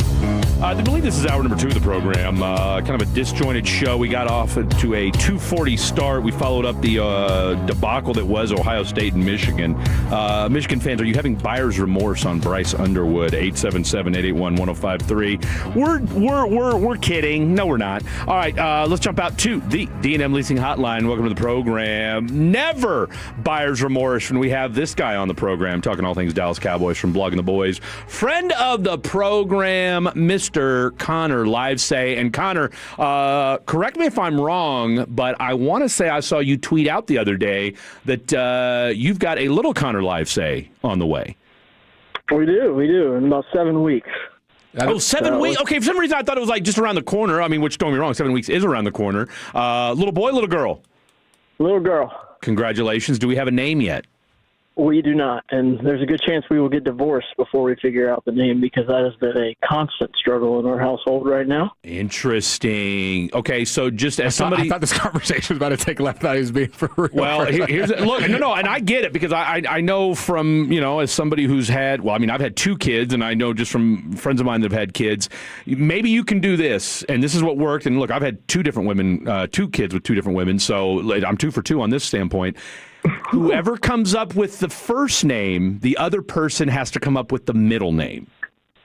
So I don't know if that could, maybe alleviate tensions. What do you think about dad names the first one, mom names the second one, or vice versa? Well, see, now you're getting way ahead of yourself on that. Dad names the boys, mom names the girls? See, I don't like that either. So where's the kumbaya? Yeah, at this point, I just want her to pick it. I really don't care at this point. Have you come up with names? Yeah, but they're pretty bad. So. Give me a couple. Give me a couple names that you come up with so far for little Livesay. Let me think. See, the bad thing was we came up with a lot of boy names. Okay. Before we figured out the gender. Yeah. And then we figured out it was a girl, and it led to a lot of conversation. I like the name Collins for a girl, but Collins, like Tim Collins. Yes. Okay, so Collins Livesay, huh? And she didn't like that. Didn't like it at all. Yeah, I mean, look, I'm not here to pick sides, but I got to agree with Mama Livesay on this one. Collins for a girl, different. And that's the issue. That's the issue too, though. Is it's like you said, it was like we'll come up with something and then we'll talk about it with people, and they're like, "Yeah, I agree, that's dumb." And I'm like, "Okay, we might as well just figure it out." But then when Connor, we I like it. I like it. Again, as long as you do, I'll give you one piece of advice as to how to find a name out of nowhere. All right, because both my kids' names have come to me, and ultimately I end up naming both the first and middle name for both my children, and the last name as well. But I don't know if you've ever watched The Sopranos. Okay, my daughter's going to be 23 next month, but we were watching the credits, and then I saw the name Miriam. Boom, that was my daughter's name. Bam, came out of nowhere. Okay, Miriam Davis. Boom, she loves it. Whatever.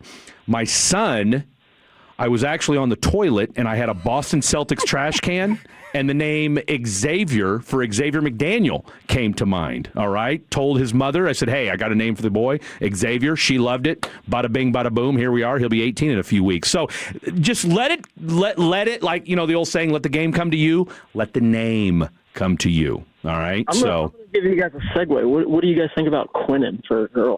Ooh. Quinnen? Yeah, I mean, I think that's fantastic. I think that's fantastic. I think it's fantastic. You can call her Quinn for short. You can call her Q. I think she'll be she has to be a badass with that name. Quinnen Livesay? Come on. What are we thinking for a middle name? Let the mom name it. Doesn't matter. Quinnen Rose my vote. Live say, bro, let's go. Let's go. I think we just figured it out. Okay, so Fan After Dark. And look, Blake's a good girl name, too. I agree. I think Blake's a good girl. Blake's a good girl. So Quinn and Blake Live say, just something to think about. Again, like I said, I know it's... This is the most progress I've gotten on this. I love it. That's what we're here to do, man. We solve the non-sports things here on 105 The Fan After Dark. All right, let's get right down to it. Speaking of the real Quinnen Williams, not to say that your baby's not real, but Quinnen Williams, who's alive and plays, defensive tackle for the Dallas Cowboys. A lot bigger. And a little bit bigger, okay. He's had, I don't know that anybody in their right mind expected him to have the impact that he's had so far. A, your initial thoughts when that trade was made, and B, did you ever expect him to have the impact that he's had through 3 games? To answer your second question first, I would say no, but also yes. I know that's a horrible answer. No, but that's perfect. I was Quinnen Williams' biggest fan when he was coming out of the draft out of Alabama. Had him as the number 1 player in the draft. So I've had a man crush on Quinnen Williams since he came into the league. Okay.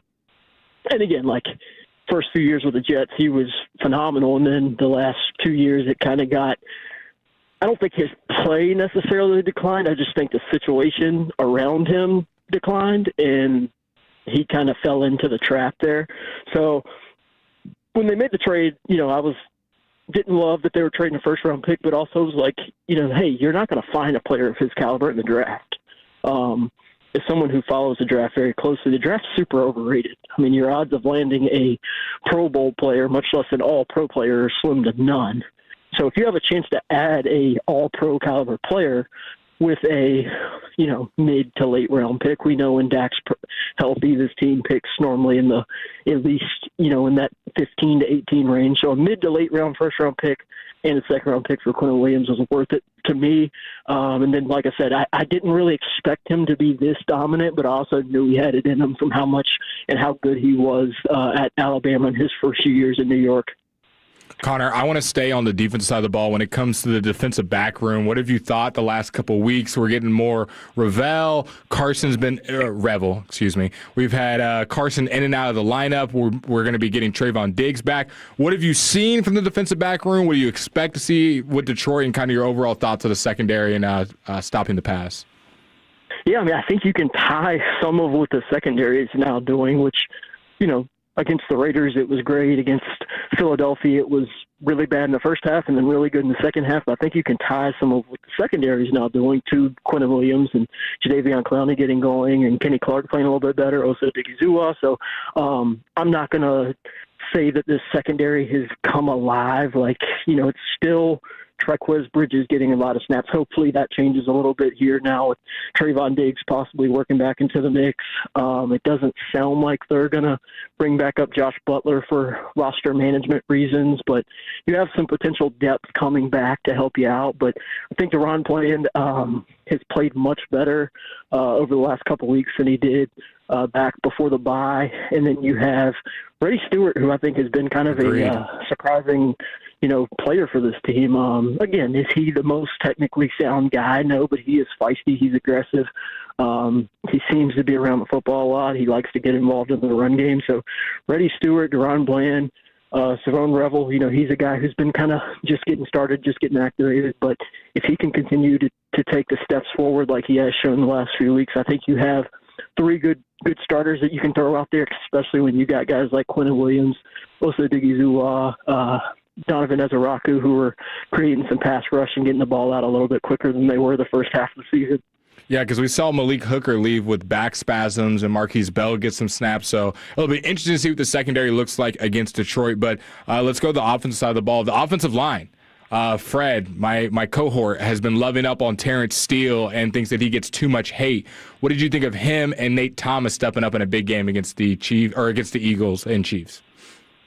So I'll take some of it there because I've been a Terrence Steele hater for quite some time, and it's not necessarily saying that he's a bad player, but I think they paid him way too early. In kind of that situation where they had, I can't remember how many years ago that was, but they had a contract dispute. It might have been the Dak contract when he was trying to get paid, or CeeDee Lamb, and they ended up paying Terrence Steele, and he was coming off a knee injury, and I was just like, man, that's quite a bit of money for a player who hasn't really proved himself as like a Pro Bowl caliber right tackle yet. But yes, I mean, again, I think it was rough for him in the first part of the season. Knocked some rust off these last couple of weeks. I think he's been really good these last 3 games in the winning streak. Nathan Thomas is a quality backup, but I think that's all Nathan Thomas is right now.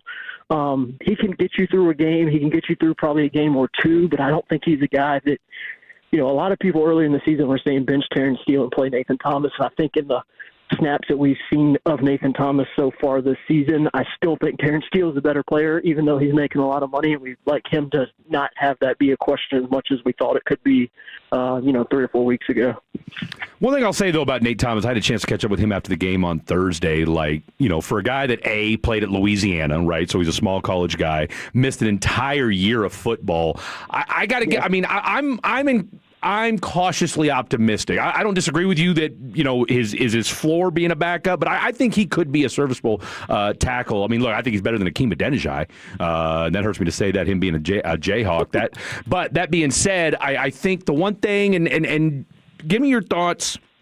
One thing about Brian Schottenheimer that I've really, really appreciated, and again, I'm older than both you and Blake, but, I think the one thing he picked up from his dad that has really served him well early on with this Cowboy team is that he promotes competition. He's not afraid to bench guys. We've seen it time and time again. And going back to the Terrence Steele conversation, I don't think it's a coincidence that, 3 weeks ago, and Blake and I are in cahoots with you in the sense that, look, he's played better the last 3 weeks, but it also was around the same time when, they opened up the right tackle competition. And suddenly, again, it doesn't, scared money don't make money. And suddenly Terrence Steele is looking like a lockdown right tackle again. Kind of just your feeling on how Brian Schottenheimer, who, again, not the best start in the world this year, especially defensively, and how he's guided his team to the 6-5-1 start. I'm going to turn the question around to you guys a little bit. Okay. What is everybody's big issue with Brian Schottenheimer in his first 12 games as a head coach? Because it kind of baffles me how much hate I see towards him in game. I mean, again, I tweeted it out after, does anybody think that the Cowboys are winning either one of the 2 games the last 2 weeks with Mike McCarthy as the head coach? I don't. No. I don't. I think we've seen this team get down, again, the Packers playoff game a couple of years ago, they get down 14-0 and they turtle shell up, and that's the rest of the game. They come back in the fourth quarter and they're playing prevent defense, but even the Kansas City game, Dak throws a pick. How many times have we seen an early interception, an early turnover, and then we see 3 straight runs that result in punt, and then it's 14-0. They still are aggressive when they need to be aggressive. There's certain down and distances. There's been some second and long runs where I can be a little annoyed with at times. But as a first-year head coach, and I know he was the offense coordinator in Dallas the last couple of years, but he hasn't called plays in Dallas in years. So it's kind of like you're a first-year head coach that's also first-time head coach calling his own plays. I think he's done a really nice job, especially with how poor this team and defense looked the first 8 weeks of the season. My biggest vote of confidence for Schottenheimer has been less about the X's and O's and just how he's been a leader of men. We've seen some of the post-game stuff, some of the stuff that me and Fred are able to see in that locker room. Let's not pretend the Marshawn Kneeland thing. Marshawn Kneeland, he galvanized the troops in a space that the team could have fallen apart. Bad record, losing a teammate, and if I just love how Schottenheimer's leadership qualities and how he's brought everyone together. I cannot say the same about McCarthy. I didn't know him as well either, but like you said, being down 21-0 to the Super Bowl champs and then holding the lead late against the Chiefs, I mean, that's not an easy feat, and I thought you brought up a great point, his first time calling plays as well. I think he should be up there, maybe not the favorite, but up there for Coach of the Year. I would think some of the gripes would be about his fourth down management, and he hasn't challenged a play all year. Yeah, and I get it, but, I mean, again, you brought up a great point that I feel like people roll their eyes at all the time, the culture, and some of that is a little BS, right? I feel like we see Nick Sirianni with his weird antics on the sideline, and people are like, that's the Philly culture, and it's no, I just think he's kind of an idiot sometimes. No offense, but I'm starting to. You know what, Connor? I don't disagree with you, because I tell you what, I've tried to be a Nick Sirianni guy as a fellow meathead, but at the same time, it's for a guy that's allegedly an offensive mind.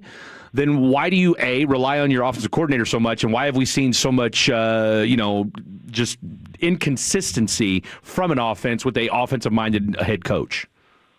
Well, my answer to that people don't like, so Let's hear it. I want to hear it. The quarterback. The quarterback. And it's so. I mean, again, we'll get off topic. No, Cowboy fans will always hate on the Eagles, so you're never wrong for that. It's so many people want to blame Kevin Patullo, which again is his issues have something to do with the offense having a down year. Sure, absolutely, we'll give you that. But if you look at the Kevin Patullo offense and you look at the Mike McCarthy and Kellen Moore offense, it's not all that different. The difference is they're not running the ball successful, so the defense is playing the Eagles' offense different, and they're not able to hit on 4, man coverage go balls a game. It's happening once or twice, and we're seeing the accuracy of those kind of fall off a little bit, which is leading to, an interception here and there, which he doesn't throw a lot of them. But you're not seeing that offense click because the running game isn't as successful as it has been in recent years. Defenses are playing them different because of that, and you have a quarterback who does not go through his progressions. He does not read things out good pre-snap or post-snap, and that leads to missing Devontae Smith on a touchdown, missing Dallas Goedert on the same play on a touchdown because he has a one-read motive about him, and it's been that. People say, well, what would happen? It's year 5 or year 6, and a quarterback just doesn't start stinking. And it's like, no, we've been talking about this for 3, 4, 5 years now. It's just they've won so many games because the team has been so good that it gets covered up. And I mean, I'd probably cover it up too and go, hey, they keep winning Super Bowls, they keep making it in the playoffs and keep winning playoff games. I'd probably say, who cares? But when the reality truck hits you, it's like, okay, this is what it is. It's some of the offense coordinator, but the plays here calling are not that bad compared to some of the other play callers around the league. So for me, it's an issue with the quarterback. It's an issue with the running game, which we've seen the Cowboys running game be unsuccessful for a lot of years, and the offense still put up good numbers. We've seen a lot of teams that don't have a dynamic running game put up good numbers, but normally they have a really good quarterback and a quality offensive line that can cover that up. Listen to Connor Live say, blogging the boys. Connor, I get you out of here on a banger. The Cowboys, 1.5 games behind the Philadelphia Eagles. Are the Dallas Cowboys, in your mind, when you go to sleep at night, going to make the playoffs this year? I still think it's an uphill climb. I'd probably bet that they do not if I was a betting man, which unfortunately I am. But I would say no, and that's solely because I just think if they win the Arizona game, if they win the Carolina game, if they win the Chicago game, I think it's a slam dunk. I would bet no, but I will tell you this. I think that their best chance of getting into the playoffs is being NFC East champions, and I think that possibility is more likely than them winning a wild card spot. From what I've seen from Philadelphia the last few weeks, I think that there's a really good chance that they could win 2 to 3 more games. They still have the Bills on the schedule. They still have the Chargers on the schedule. They have the Commanders twice, and they have the Raiders. They're probably going to beat the Raiders. I could see them splitting the games with the Commanders. I could see them losing to the Bills. I could see them losing to the Chargers. If they lose 3 more games, Dallas really can still afford to lose 1 to 2 more games and still be NFC East champions. So I think that that's a better – with how Philadelphia is playing right now, I think they have better odds of winning the division than winning a wild card spot. Connor, great stuff. I don't necessarily disagree with you either. Like I said, I think the Cowboys are going to make the playoffs, and so whether it be the NFC East, which after yesterday certainly looks a lot more attainable than it did just a couple weeks ago. All right, we'll have you on before the 7 weeks is up. All right, so we are on Connor Livesay Baby Girl Name Watch. All right, so we are fans of Quinnen Blake Livesay. All right, and so that's what we're pushing for here on Fan After Dark. All right, but look, whatever you and Mrs. Livesay decide on, we're going to support it one way or the other. Again, Collins, I'm sure Tim, our assistant program director, would love that name as well, so we'll call that one B. But we will certainly stay tuned to what little baby Livesay will be named when it's all said and done. Please tweet me your best girl names. We will start doing that as well. Connor, great stuff from you as always, my friend. Hey, real quick, tell the folks at home where they can follow you at on Twitter. Yeah, Connor, NFL Draft on X, Twitter, whatever you call it now. And again, please shoot me your girl baby name. How do you spell Connor? Connor spelled a couple different ways. You gotta let the people know at home they're typing it in their phone right now. Yeah, the right way. Connor. Love it. Love it. Connor Live say girl names are accepted. All right. Hopefully you had a wonderful Thanksgiving as well. All right. When we come back, we will finish with the Fan After Dark Pro Bowl. Why can't I say Pro Bowl? What is it about Pro Bowl that apparently is too hard for me to say? We continue with the Pro Bowl vote right here on Fan After Dark.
Do you think it's true that you've got to forget something else to remember that Uber Eats has groceries? No, that's absurd. Hey, remember when you used to be a pepper lady? Pepper lady? Wasn't it Cinnamon Sisters? Basil babies. Saffron Squad? Nutmeg maidens? Pre-club?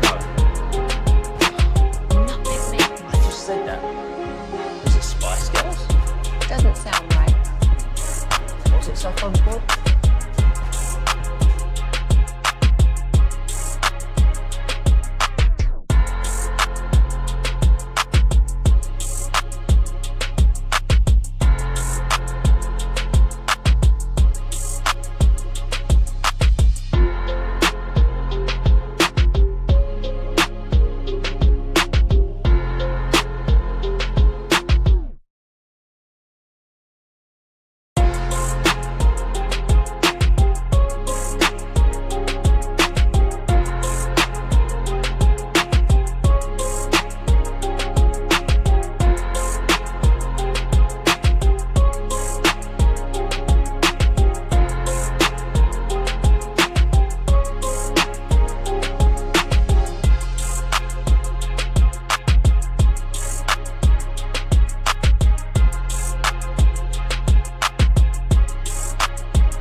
name, listen.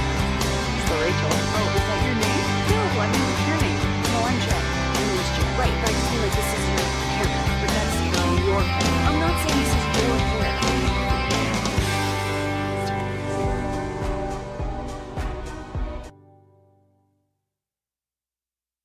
Frankel & Frankel, there's never an out-of-pocket cost. They only get paid when you win. Frankel & Frankel, the go-to car and truck wreck attorneys in Dallas. You are listening to the Fan After Dark on the weekends. Blake Elliott. We just got done talking to Connor Live. Say I got Fred Davis to my left. I got Dylon inside the glass. We're not going to let him out till the segment's over. If you guys text into the program, let Dylan out of the glass, we will let him out. If you don't, Dylan will stay in the glass for the rest of the show. 877-881-1053. That is the D&M Leasing hotline. If you want to get in contact with us and let us know how much you love, hate the show, or if you want to get Dylan out of the glass. The last thing we were doing before Connor was our Pro Bowl votes. From the 817, Quinnen is a terrible girl name. I think it's a good girl name. Okay, you know what we should do? Because I'm a big fan of, what is it? What's the name of names that are good for girls and boys? What's that word? It doesn't have to be names. It's just something that androgynous. That's the word of the day. Look at you. Dylan could be an androgynous name for both boys and girls. You did hear the story the other day where Blake and I went out, and this girl said she knew who Blake was, and then said, "You're Dylan, right?" Right to my face. Yeah, confidently. I didn't hear about that. Just didn't miss a beat, looked right at him, looked like she was wearing pajamas out, and with just all the confidence, put her chest into it, or lack thereof, and said, "Dylan." I said, "No, close, Blake." Good close. I chuckled. Okay, so I chuckled. We're gonna be freezing. We're gonna be doing the defensive players in the Pro Bowl, and let's look out for Connor. Oh, from the 214, keep him in the glass. Keep him in the glass, okay. So we got one from the 214, they want you in the glass. Okay, while we're doing this, if we see a name that's good for a girl, an androgynous name, let's just bookmark it. Okay. I'm just trying to think. I think Blake's in the top 5. I mean, you think of Blake Lively. Yeah. I don't know of any other female Blakes. I just think it's a hot girl name. Maybe I'm just being narcissistic because it's my own name. Kind of weird, but yeah. What about Aubrey? Like Brandon Aubrey? But that's his last name. I don't last know. Name? I feel like that's. But I think of more as a. I don't know how I would feel. What are the best androgynous names? Aubrey, Chris, Pat. A girl named Chris? Chris Everett, maybe one of the greatest tennis players of all time. Absolutely. I'm not feeling that. I'm not saying there isn't that. It's not out there. I'm just. It's short for Christina. But I'm talking about just straight up. Yeah, there's plenty of female Chris's out there. I don't know how I feel about that. If I ran into a girl at the bar and I said, "What's your name?" She said Chris, right to my face. I'd be like, I'm good. But Blake, you're eating that up. No, Blake, I feel like Blake's soft enough to also be a good girl name. Okay, I looked it up. Aubrey was the second one that came out, so good job, Dylon. Briar? Okay. I mean, if I'm running, if I meet a woman named Briar. Okay. She definitely lives in Highland Park. Let's be honest. Seriously, what are you, part of the ice cream fortune too? I mean, what are we doing here? Aspen? No. That is a pretty girl or guy name. Cameron. Cameron is phenomenal. That actually made me in the number one spot. And one of my closest friends in the world, Caesar, his daughter's name is Cameron. Because if you say Cameron, you have no idea if it's a guy or girl. Yeah, no. I mean, I think a Kirk. I think it leans more guy, but I know like 7 or 8 girls. I think that is equally. I think it's 50-50 split. Go either way. Adrian's on here. Dakota. I know guys and girls named I was going to say, I know a Dakota. My son's got a cousin named Dakota, so that's about as far as that goes. What do you think about this Harper? I think of a girl when I hear Harper, as far as a first name. I don't hate it. Avery? There's a lot of guy Averys. A lot of Averys. It's actually a really popular guy. That is. Well, I was going to say, I think it's a fairly popular female name, too. Avery. Brooks? We're good on that. When I think of Brooks, I think of the dude that hung himself in Shawshank Redemption because he didn't want to be free. Wow. Okay. Neither one of you. I'm guessing based off of that. Neither one of you. I know. It's just why is that the first reference you have? So cynical, Fred. Strange. Severity. You guys have 7 death references. You guys have never seen Shawshank Redemption. Brooks was here. I have seen it. But why was that the only reference that came to your mind immediately? I mean, you thought of that in half a millisecond. Because that's what came to my mind. Brooks from Shawshank. You don't think of like Jalen Brooks? Yeah, we got to reprogram your mind. We got to get all these. I'm sorry. Gore and death that's what out of your goes head. on in Fred's head. So much gore and death in there. Where's the happiness and sunshine? Look, maybe you should cease to ask scary questions. I just said the name Brooks. I didn't give a scary question. I literally guess what? said the name Brooks. That's what came to Fred's head. Brooks from Shawshank. Next one on the list is Angel. I know a guy named Angel. I don't want to know. Okay. I had a sheetrock guy in Houston named Angel. Dude, what, did he die on the side of the road and you ran him a over? sheetrock guy. I'll tell you what, it's great at doing sheetrock. What about Carrie? No, I don't like Carrie. Logan. That's another good one. I don't know if that's a guy or girl. I got a buddy of mine from back home named Logan. Got hooked on drugs and don't know where he's at. Again, so like down the dark path. Like he didn't have a happy family and... started out as one, but anyway, I digress. I mean, have you seen Netflix, Next Door Neighbor? That's him. That's him. Logan, if you're listening, 877-81-153. I'm going to put my top 5. I'm going to say Logan, Blake, Avery, Kelsey, Cameron. That's Latrette from Dallas. How many guys do you know named Kelsey in their first name? I know 0. I don't know. Again, this is Latrette from Dallas. So. What about Robin? It's a little bit older. I mean, I don't hate it. I just think it's an older lady if I hear Robin. Obviously, when I think Williams. of Robin, I think of Robin Williams. Yep. I think of Robin the singer. Yep. Show Me Love, Show Me Life. I think of what's Carol Robbins from Tiger King? Isn't that her name? Carol Baskins. No Robin. Are you thinking of Tony Robbins? Are you thinking of Christopher Robbins from Winnie the Pooh? Winnie the Pooh. You say it like it's a slur. There's like one person that just got that reference. I bring money. Hey, you in Venmo. What about Noah? Kelsey Grammer. Who's Kelsey Grammer? One of the greatest actors of all time. Of course. Well, everybody's one of the greatest actors of all time. I know you are not trying to denigrate Kelsey Grammer. But you talk about, Blake, we throw around this word generational pass rusher and all this. Yeah. You throw around greatest actor of all time once a show. To a new actor. I have not referenced a great actor on this program since we've been in the studio. You do it every show. That's one of the greatest actors ever, Blake. I didn't say it. I didn't say it yesterday's show. I didn't say it on Wednesday's show. I didn't say it on Tuesday. Kelsey Grammer is a goat. Text in if I'm He right. has 6 Emmys, 3 Golden Globes. Ring the bell. Screen Actors Ring Guild Award and a Tony. Frasier. Thank you very much. I'm not saying ring the bell. Kelsey Grammer. I'm not goat. I have no idea who he is. I'm not saying he's got a great voice too. I'm not saying he is or isn't. You know what? We're getting Kelsey on the show. I'm not saying you know he what? is I've or had isn't. enough of you. I'm just talking about how Kelsey Grammer. You know how when you're watching a movie and they have the commercial, the #1 movie in the American states. That's right. You know, I grew up in that era.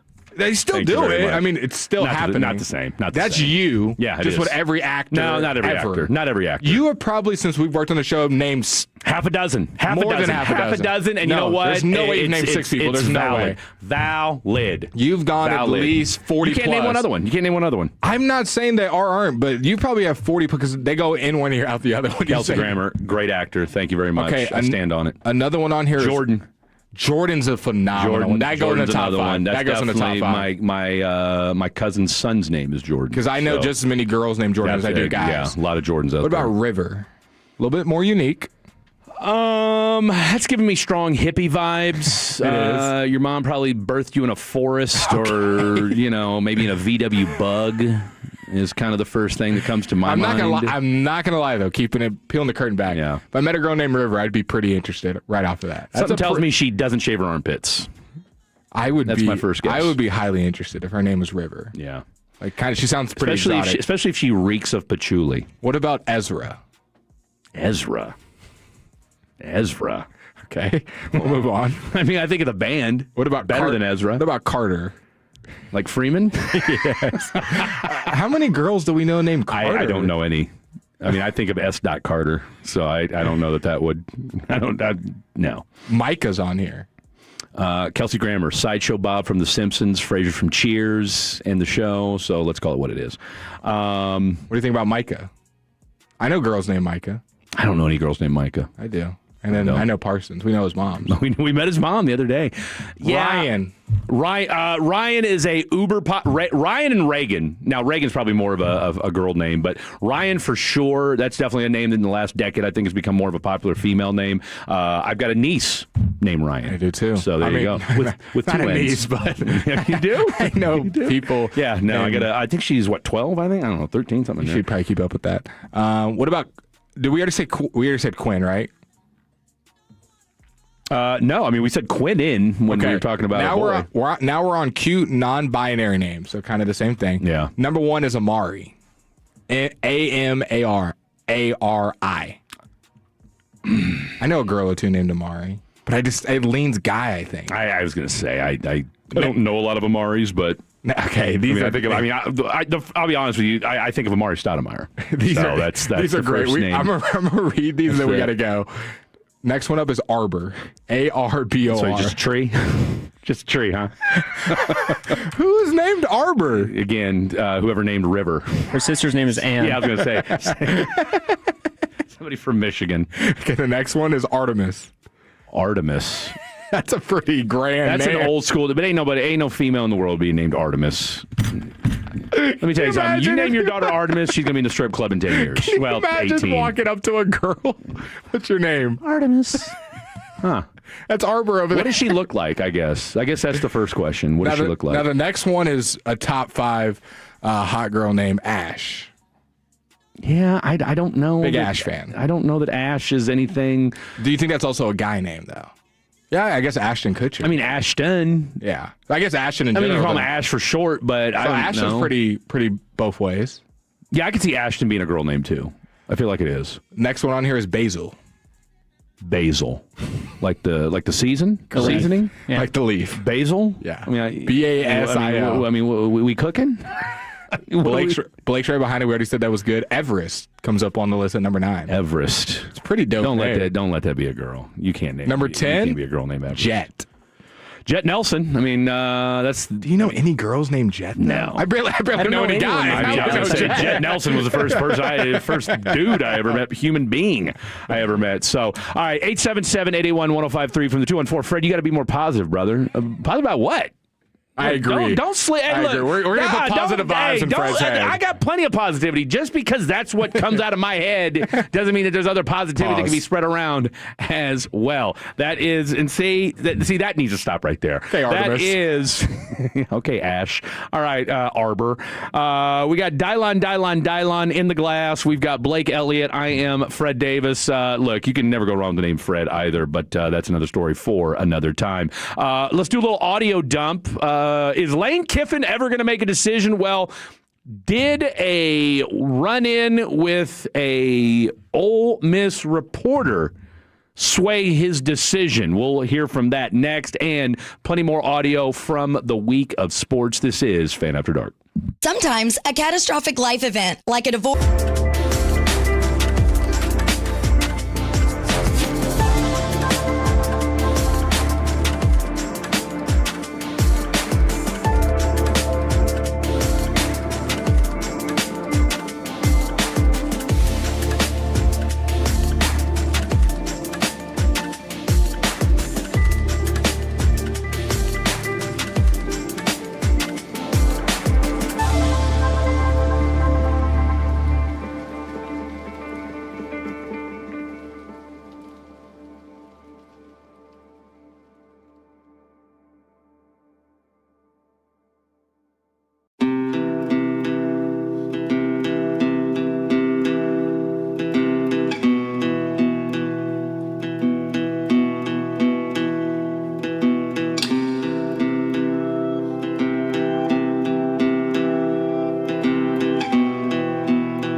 with Brian Broaddus, Zach Wolchuk, and Eric Chiafalo. Presented by the On Time Experts, keeping Cowboys fans comfortable all season long. Subscribe to Love of the Star wherever your favorite podcasts are found.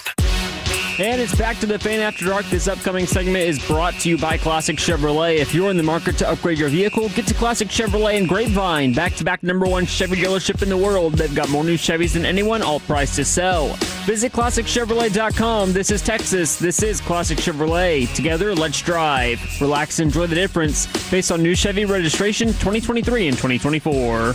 You're listening to the Fan After Dark on the weekend. Blake Elliott, Fred Davis, and our boy Dylon, who is going to stay in the glass, according to you guys. You guys have not texted in to get him out, but we're going to talk a little college football and some of the sounds that came out of it. One of those being Lane Kiffin, who was not happy about a certain reporter and the comments that he made throughout the week, and he decided to confront him. The videos are online. The video that accompanies the audio is a must-see. Now, unfortunately, because we're on the radio, you cannot see the video, but not caution. What is the word? I urge you. I urge you to go look at the video of Lane Kiffin confronting the reporter. But if you haven't seen it, we'll be playing the audio here in just a second.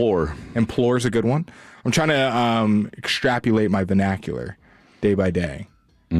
Or expand. I was going to say, extrapolate would be like taking pieces out of it. All right, so apparently, just real quick before we get into this audio, speaking of Lane Kiffin. Do we have a decision? No, we don't, but this is from Zach Nagy 18 minutes ago. Said the LSU Tigers have emerged as serious threats to win the Lane Kiffin sweepstakes as the administration in Baton Rouge takes an all-in approach for the Ole Miss head coach in what has emerged as a two-team race for the most popular shot caller in this year's Coach Carousel. Kiffin will reveal a decision today amid a battle for his services between LSU and Ole Miss. I think he's going to go to LSU. If he was staying at Ole Miss, I feel like he would have already said it by now. I mean, what else is there? He knows the layout. He's been there for 4 or 5 years already. So, I mean, I don't know that there's a whole lot that he needs to discern if he was going to stay. Well, if he's going to stay at Ole Miss, he is going to have to deal with this reporter at least for the rest of the season, unless he gets his credentials revoked, which a lot of people have talked about. Ben Garrett, who is a reporter, writer for Ole Miss Sports, in his bio says, "Ask me about my girls and Ole Miss sports," and he works for the Ole Miss Spirit, which is, I think, a partner with On3 Sports. So a college football head, does a podcast, does reporting. I'm going to play the audio of Lane Kiffin hearing the podcast that our boy Ben Garrett put out calling Lane Kiffin, and I quote, "a hoe." Lane Kiffin did not like said remarks, so after the W, you're going to have the audio of him walking up to Mr. Ben and confronting him about the comments that he made about him.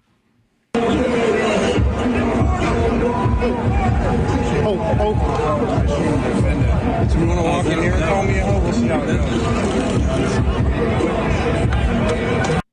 So if you didn't catch it, he walks up to Mr. Ben, looks him dead in the eyes. He actually was walking towards the tunnel. Then you just see him randomly turn around and walks right up to this kid who's probably, 27, 28. Probably your age. And he looks him dead in the eyes. He goes, "If you want to call me a hoe, call me it right now. Say it to my face." And this kid, and I'm not exaggerating. We'll see how that goes. Well, I'm not exaggerating, looked like he was about to piss himself. This kid is looking straight down at the ground, has his hand around his right arm, on Lane's shoulder, kind of holding him back. And if you didn't know any better, you would think this is a random fan and they're about to fight. Lane was very confrontational. He's about half an inch away from this kid, gets right up in his grill because he did not like that comment. So that made the internet go crazy. What's going on? Why is Lane Kiffin confronting this reporter? Now, once you hear this clip, it might make sense why Lane Kiffin was confronting Mr. Ben Garrett, the Ole Miss reporter.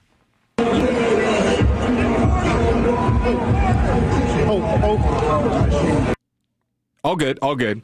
He's a hoe. So he called him a hoe as he was walking past? I don't know who was. That might have been him. I don't know that part. I don't know because you hear it at the beginning. Was decent enough to. Because you hear it at first. You hear ho ho. Well, there was that, but kind of the genesis of all of it was apparently he had written that, because of his flirtation with other jobs and, this is kind of what Lane Kiffin does. He made the comment, you can't make a hoe a housewife. We got the podcast. We got the clip. Or at least decent enough to say, man, this place has been awesome to me. But did you see that? Like, you have to qualify with, but did you see the Citadel last week? Like, dude, it's done. People are done with the trolling. It's old.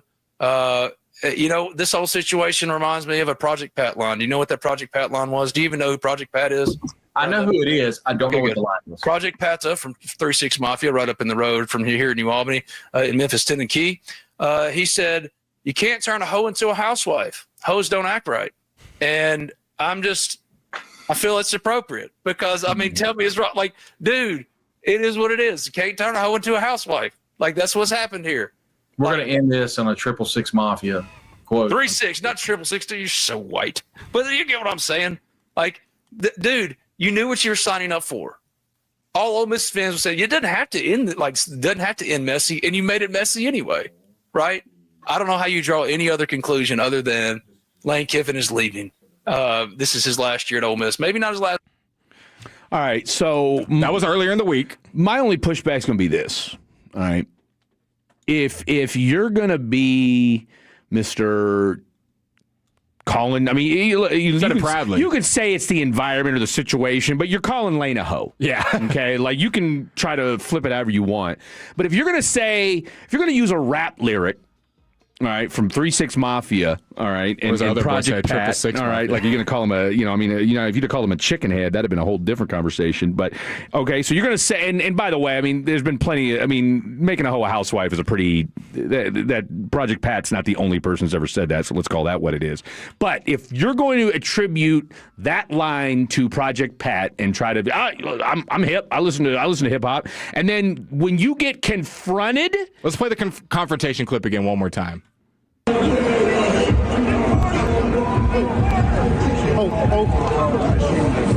If you want to walk in here and call me a hoe, we'll see how it goes.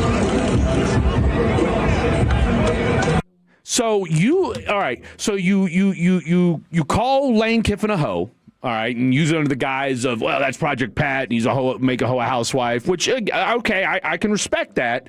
But then when you get confronted by Lane and then act like you're about to wet yourself, please look up the video if you haven't seen it. Nothing to him. You don't nod. You do nothing. You just basically let him punk you, all right? And you were being, Mr. Tough Guy just a week earlier. I listen to 3-6 Mafia, da-da-da. But then, you look like you listen to Adele when he comes up and confronts you about it. And then you run to Twitter to try to say that he sought you out. Correct, he did say that. Okay, right afterwards. It's like, come on, man. Like, we need to... He tweeted, this is minutes after. Right after it, because I saw the right after part. Kiffin didn't like the, in quote, can't turn the hoe into a housewife, hoes don't act right, line from the podcast, which you guys just heard. Yeah. He sought me out in the tunnel after the game to tell me, and then puts the laughing, crying emoji.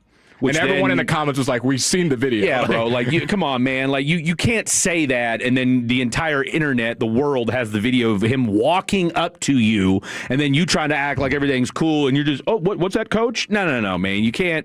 I mean, and this is...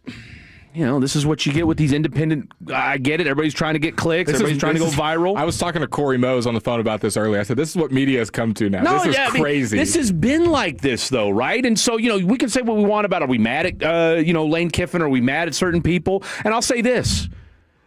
Jerry said something yesterday. Well, when you and I chit-chatted with him, and he made a joke, but there was a tinge of seriousness to it as well. When he said, "Look, when I tell these when you media and you sports writers, like, look, we're all in this for the same reason."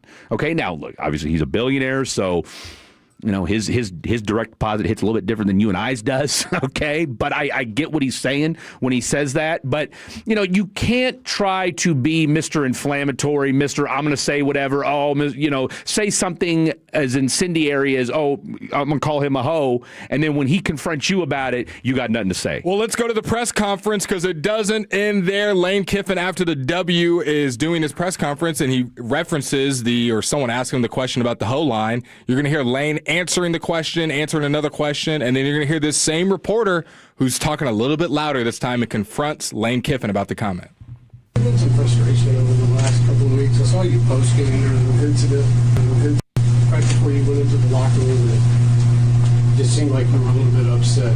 Maybe about some things that have come out over the last couple of weeks or how things have gone the last couple of weeks. Yeah, I think, I understand you guys' job, and I think things are fair. Like I say, when questions come, those are fair questions. Maybe I can't answer them. that's a different level of stuff, you know. Can't make hoes into housewives, you know, or something like that. That's about as bush league as stealing Trinidad's jersey like Mississippi State did last night. You know, we had another one, but so I ain't got any respect for that. I don't either, but that wasn't the comment. The comment was, you can't turn a hoe into a housewife host on act right. It's not calling you a hoe, it's about commitment. And that's what really the question is. You wanted the commitment from people were asking about where you're committed to, you're still not doing so. So you don't think there's anything wrong with getting upset about something so innocuous as that, paying attention after a win, especially in football? Yeah, let's move on to that. Next question. Lane, what's the most... Actually, don't even know your name. Lane, what's the... All right, what did he say at the end? He waves him off. He goes, I actually don't even know your name. That's all he says, and then walks off. I mean, I don't know. I go back to, you know, like I said, you acted. I mean, it's one thing to be tough guy when you're in a room full of reporters, okay, and he can't do anything. You had a chance right there. He's in your face. You've been talking mad, and don't try to pretend like, well, I wasn't saying it about you. No, you were. Like, don't try to, you know, after the fact. You know, again, you said it. You know, and again, I go back to what you and I have said time and time again. All right, when we go into that Cowboys locker room, all right, anything we say that if they hear it or anything like that and they confront us in the locker room about it, all right, we have to be prepared to say something. And at the very least, it does make you think twice about the things you're going to say, whether it be a personal attack, whether it be talk about their play on the field, because, again, you have to go see these people in person. So, again, anything that you're ready to be Twitter tough guy or podcast tough guy about and you want to talk that ish, you better be ready if you get confronted about it, and then don't try to run when now we have people around. Now I'll go ahead and buck up and talk loud again.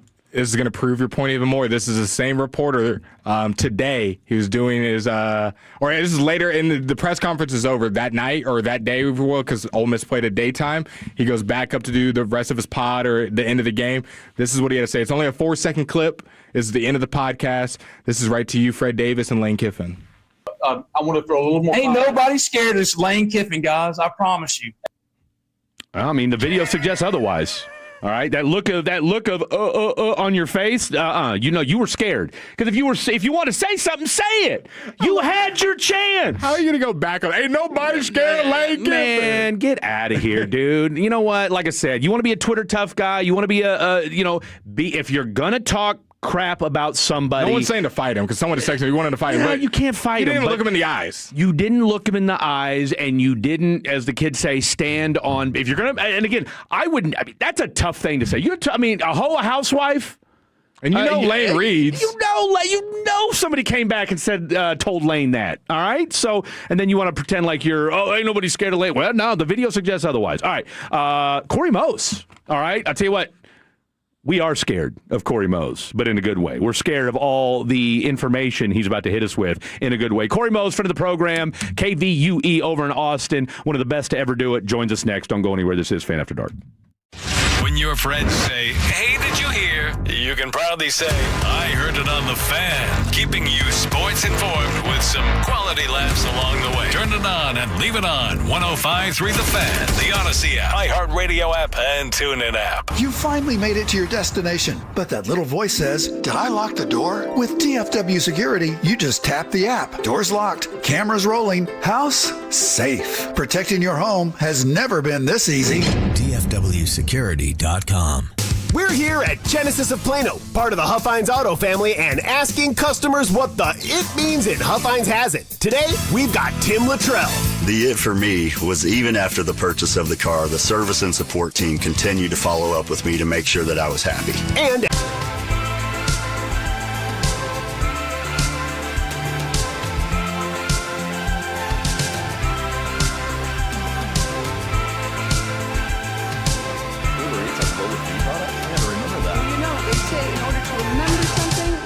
something else.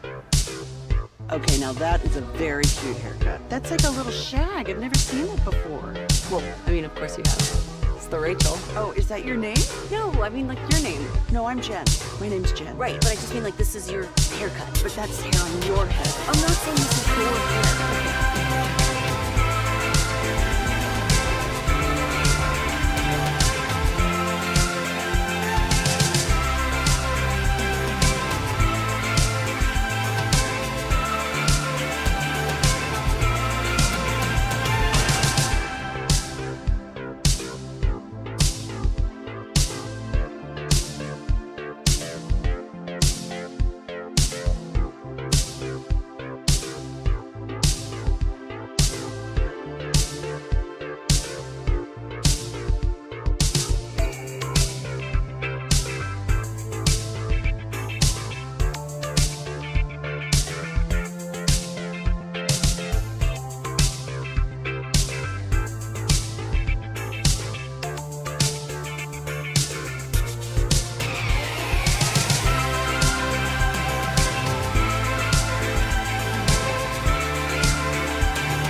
Racing Studios. Thanks for turning it on and leaving it on. 105.3 The Fan. Hour number 3 of the program happening right now. Glad to have each and every one of you on board on this Saturday afternoon. It's dark now. We got daylight savings in the house. As we peer out the window here, it is straight dark outside. So there's supposed to be a thunderstorm. I want to say, yes, there's a severe thunderstorm warning in the DFW area. So if you have to be out tonight, please do so with caution. Speaking of caution, we're about to throw caution to the wind. Welcome to the program. Jump out of the D&M Leasing Hotline. Welcome to the program. One of the finest reporters in all of the land, Mr. Corey Mose, friend of the program from KVUE. And I know you're feeling good about things right now. Are you feeling as good as Sark is when politicking to get your Texas Longhorns into the college football playoff, though? Hey, what's up, y'all? Appreciate y'all for having me on as always. Of course. Do I feel as good as Sark right now? Man, Sark's probably feeling on top of the world watching this LSU game right now. Yeah, I will say that. I know they probably need this Oklahoma loss and probably an Alabama loss tonight to really be solidified in. But it makes the conversation interesting if LSU does continue with this lead and beat Oklahoma. But real quick, because me and Blake were talking about, because Blake said the same thing, but my only pushback was, does it hurt your strength of record if Oklahoma loses?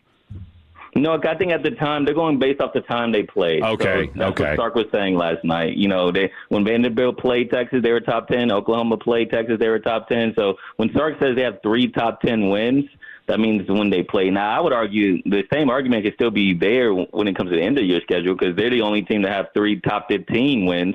If you want to make it right now, I don't think Oklahoma drops off the top 15. Vandy's in the top 15 right now. Of course, Ohio State is number 1, and then the other win is against A&M last night with number 3. So they will still be the only team with 3 top 15 wins as of today in today's rankings. I want to stay on the resumes before we get into the nuts and bolts of the A&M Texas game. Who are some of the teams that you're looking at? We talked about Oklahoma, talked about Alabama. Are you looking at Miami? Are you looking at Utah? How do their wins or losses affect Texas's chance to get in the playoffs? Don't get me started with Utah, bro. Don't get me started. Utah has no argument to me. I really don't think so. They don't. You lose to BYU, you lose to Texas Tech, and your best win is Arizona State when, by the way, Sam Levitt was hurt. So, what are we talking about? And after the loss on Friday, Arizona State's probably not even going to be ranked after this week. So they will have 0 top 25 wins. And so I don't understand why Utah's even in the conversation. Miami's on another case where you beat Notre Dame at the beginning of the year, whoop-de-doo, because who has Notre Dame played, right? Mm-hmm. And Miami's lost to Louisville. I don't understand why they're ahead of Virginia right now in the rankings. And SMU, especially SMU. I just don't understand why Miami's top. They're not even top in the ACC, but they're the highest-ranked ACC team. Make it make sense to me. I don't get it. So I see why Miami could be in the conversation for the playoff, but I don't understand why they're up so high right now. And then BYU, I get it. You have 1 loss to Texas Tech, a bad loss, by the way. But your best win is a Utah team, and we just talked about Utah. Utah's not good. Utah should have lost to K-State, and don't get me started on my Jayhawks. So anyway. Yeah, I don't get it. I get you have 1 loss to BYU, but if you look at the games, if you watch the games, Texas is clearly a top 12 team in the country. But I get it. You can't lose to Florida. That's everyone's argument. You can't lose to Florida. But if they're 10-2 and they don't schedule Ohio State, I think Sark is right about that. This want to be a conversation. So what do you think the committee will be looking at this weekend? Because a lot of the conversation has been less about who you played and how you played, but just wins and losses. Do you think a 3-loss team is going to get in? What do you think the discussion is just around all the teams, not just Texas?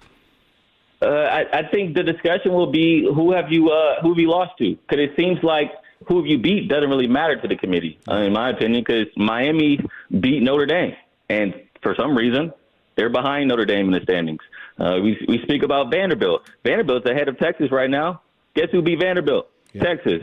So I don't think it matters who you beat. I think the committee's looking at who you lost to, which I don't think that's really fair, because I'm the type of guy, you have to beat the teams to get in. And if you're known to beat top 15 teams, we already know that you can do so in the playoff. But a team like BYU, who's beaten nobody in the top 15, top 20, who's to say they're not going to get smacked in the first round? They will. Because they haven't beat anybody. Mm-hmm. So I don't know. I feel like the committee weighs the losses more, but I feel like they should weigh the wins more. Corey Mose, KVUE, joining us, talking all things Texas Longhorns, whether or not they should be a playoff team. Plenty of time to decide that, but let's talk about this game from last night. A game that, I mean, yes, it was a close game, but it just felt like, to the casual observer, it wasn't. Look, Texas was in control. It felt like, and of course, Marcel Reed, I mean, definitely not the performance you were looking for in a big-time matchup like that, but let's talk about number 16. Not a great first half, but made plays when he needed to in the second half. Look, you and I and Blake talked after that Ohio State game. Look, just his maturation. You've been up there. You've been up close all year long. What impressed you the most about Arch's performance last night? Well, I think after Ohio State, I think the biggest thing I told y'all is this team is young. You have a bunch of young skill position guys. Everyone on the outside is sophomores and juniors. In the running back room, there's no seniors in that room. Offensive line, everyone's new to the offensive line except for DJ Campbell, the right guard. And so there was a lot of newness to the team, which means it takes time. It takes time for guys to gel. I think I mentioned this when I was there in studio, where you've seen as the season has gone on and you have more practice reps, guys have gotten healthy in all departments. Now the continuity's there. And I think with the continuity there, that makes Arch more comfortable. And you can just sense that last night in the pocket. He's not one just taking off to run. He's taking off to look downfield. That's why that touchdown to Wingo happened. You could see him kind of look to go past the line of scrimmage to run it, but then he looks up, he uses eyes, and Wingo's wide open. And so those are the type of plays that you didn't see early in this year that now Arch is using, also with his legs, not design runs per se with Arch, more so compared to the beginning of the year, but he's now taking third downs and using his legs to get the first down and getting down and not taking any hits. And I would say the last thing that impressed me the most with Arch within the last couple of weeks is if you really watch him play in the pocket, his ability to not take sacks. I mean, he's so strong. His lower body is so strong. There's a couple of times last night where they're bringing him down to the ground, but he's still able to get the ball out of his hands. A couple of those were intentional grounding. Yeah. Yeah, I will say that. There were a couple, but the fact that he's not getting sacked in those moments, I think shows a lot. It reminds me a lot of kind of like what Caleb Williams have been doing the last couple of weeks for the Bears. Like he's tough to bring down in the pocket, and I think that's also a plus for Arch. Talk to me about the run game. Wisner has his best game of the season. That O-line creating holes for him to get through against a pretty good A&M defense who's been one of the best third down defenses in the entire nation. What did you see from the running game? Yeah, I think Wisner just hates A&M. Like, just something about him and A&M. Remember last year, he had 33 carries for 186 yards against the Aggies. And so all season long, there hasn't been a 100-yard rusher. That's been a discussion with this running game. Like, what is going on? Why isn't it working? And, of course, against A&M, he just kind of breaks through for some reason. I don't know what it is with him and A&M, but it was specifically the inside zone. That's something that was really working last night. The interior part of the offensive line was able to get a good push. And we talked to Wisner after the game, and he was asked, what's it like with the inside zone play when you get past the line of scrimmage and all you have is you and the safety? And he said it feels almost as close to heaven as you can get. And I thought that was a very interesting quote from him, saying, like, once you break through that first line of defense and you have wide open space, last night you saw it, man. He can break off on those 48, 50-yard runs, and that really spark-plugged the offense. Corey, do you think if the Longhorns get to the playoffs, outside of Arch Manning, making some clutch plays, what is going to be Texas's path to winning football games? Is it going to be this run defense? Is it going to be Arch making plays on the field? Is it going to be this running game? Is it going to be schematically with coaching? What do you see as the path to Texas making a playoff run if they make it in? I think it's all of it. I think it's the versatility that everything you said, Texas can do all of that. And I think that's something that they mentioned coming into A&M is that they can win in a variety of ways. And it shows in their resume. Everyone wants to talk about this Kentucky win that they barely squeaked out. Well, I mean, it takes some guts to win with your defense and with special teams. It's not easy to do that in college football because there's a lot of undisciplined teams out there. Then the next week, everyone's talking about the Mississippi State winning overtime. It takes overtime to beat the Bulldogs. Cool, but it also took over 35 points. So then one week they showed they can win by their defense. The next week they showed they can win in a shootout. And so these are the type of things that I feel like not discredits their resume, but instead shows that they're versatile in the way they can win. And in the playoffs, we already know, depending on the matchup, it's going to be different. It's going to differentiate the way to win these games. And so I think that's a plus for Texas, the way that they can win in so many different ways. Talk to me about the Aggies now. Let's get negative. Are they still a playoff team? I know they'll make the playoffs, but as far as like contention for winning it all, did you see some things get exposed last night? How should Aggie fans be feeling? I mean, I think things got exposed against South Carolina. I mean, I think we already saw the writing on the wall with this team not really being the dominant powerhouse that some people may assume they were. I would say before the game against Texas, I was telling people this could be a blowout for Texas. Like, I really don't think A&M, the way they've been playing before this Texas game and before South Carolina, a lot of it had to do with who they were playing. They weren't really playing anybody. They got the weakest schedule in the SEC. And things kind of showed up last night. I think another thing. Wait, can you repeat that part? You said the what schedule in the SEC? I believe they have the weakest schedule in the SEC this year. Make sure I heard that right. Look at the schedule. Yeah, look at the schedule. And the teams that they have played. I mean, come on, bro. Just look at the schedule. So I think the biggest thing last night for me though was Marshall Reed. You know, he's had all his Heisman talk. Going on national networks and speaking about, his Heisman campaign. But I would argue it's not Marcel Reed, it's the wide receivers. Yeah. I think it's Mario Craver, it's Casey Concepcion that's low-key making him look very good. A lot of his throws and a lot of his long passes and long completions are 7-yard passes, 8-yard passes, and Concepcion makes something happen.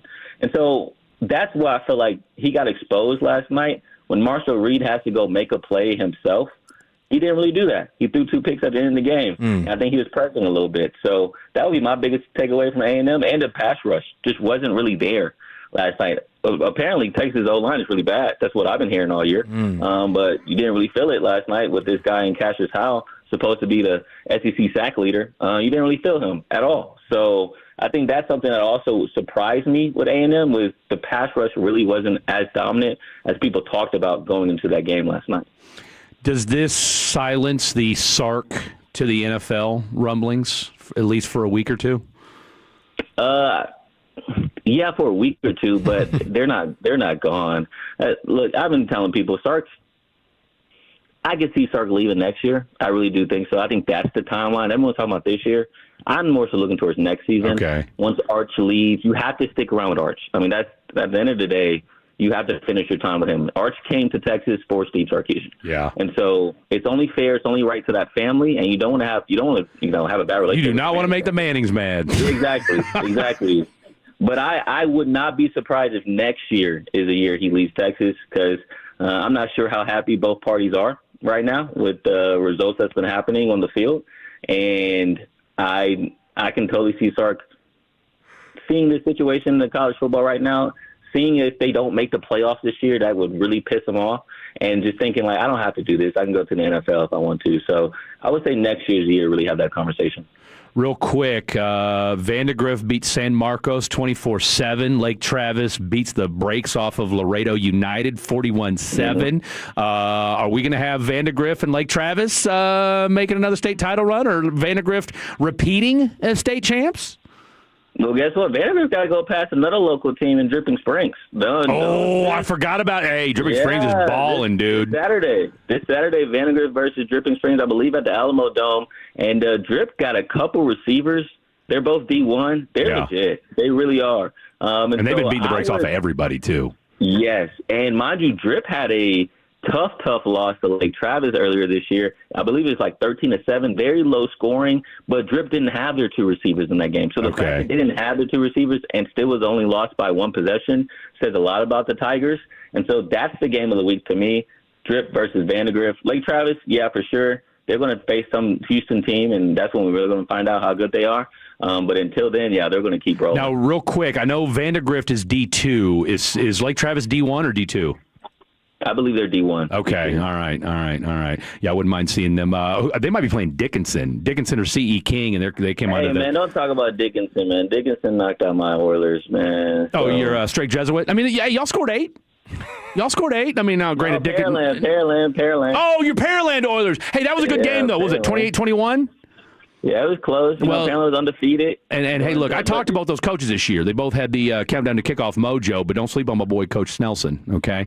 There's something about Dickinson, though, for some reason. Pearland just can't get past Dickinson every year. He just ain't got that dog in him, bro. He just ain't got that dog in him.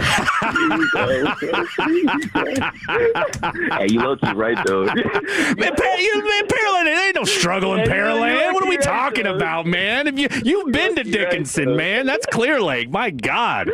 That's a whole nother world down there. So, yeah. No, and I'll tell you what, Dickinson's got a really good running back, too. So, no, hey, like I said, man, no shame in Pearland. They had a good year, but don't sleep on them Dickinson boys. All right. So, what is kind of the so what, we find out Tuesday then who makes the playoff? Or no, we got to wait another week, don't we, before all the championship games? Yeah, technically you got the championship games, but what they've been saying is they're not going to really count the championship. Like if you lose in the championship game, they're not going to count it as much. Now, I say this. If BYU loses to Texas Tech and gets blown out the waters again in the conference championship game, they don't need to be in. Like I think that second loss, I get it. You would just have 2 losses to Texas Tech. But again, who have you beat? Right. Who beat? Now. And if you look on that, if you just watch the games, use your eyes, committee, BYU's not good. They're just not. And so, yes, I think on Tuesday, if Texas isn't in on Tuesday, I don't think they get in unless maybe the committee makes the right decision and looks at BYU losing in the Big 12 title game and drops them. But that would be the only hope. Time will tell. Tell the folks where they can find you out on the Twitters and the X's. Oh, you already know. Corey Mose, CORYMOSE. Find me anywhere with that name because I'm the only one that got it. Thank God. So, yeah, go ahead and look at how dang LSU tied it up, by the way. I mean, Oklahoma tied it up. Tied it up 10-10. And but Corey Mose on all platforms. That's where you find your boy. And we'll talk to Corey next week about kind of what the Pearland rebuild looks like for 2026. Corey, great stuff as always, my friend. Enjoy your weekend. Yes, sir, Corey. Hey, you too, bro. Yeah, thank y'all. There you have it, the one, the only Corey Mose, one of the best in the biz. Give him a follow on Twitter and X. You will be glad. Should we do our Pro Bowl or should we do the Mavs next? Let's do Mavs. Okay. Let's do Mavs. We can always finish the Pro Bowl on Monday. I mean, we're halfway through it. It is what it is. So we'll get to the Pro Bowl next week. But let's talk a little Mavs because they are in action tonight, and they looked halfway like a basketball team last night. We'll discuss that more next. Don't go anywhere. This is Fan After Dark. Sean and RJ, the KNC Masterpiece, G-Bag Nation, and Fan After Dark. Live and local. Turn it on and leave it on. 105.3 The Fan and our Odyssey, iHeartRadio, and TuneIn apps. Make Whole Foods Market your holiday headquarters with savings on seasonal must-haves. Hosting? Stock your freezer with wallet-happy appetizers from 365 brand, like walnut honey shrimp. In the prepared foods department, make serving festive flavors easy with Heat and Eat.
Uber Eats has low fee product? I gotta remember that. Well, you know, they say in order to remember something, you have to forget something else.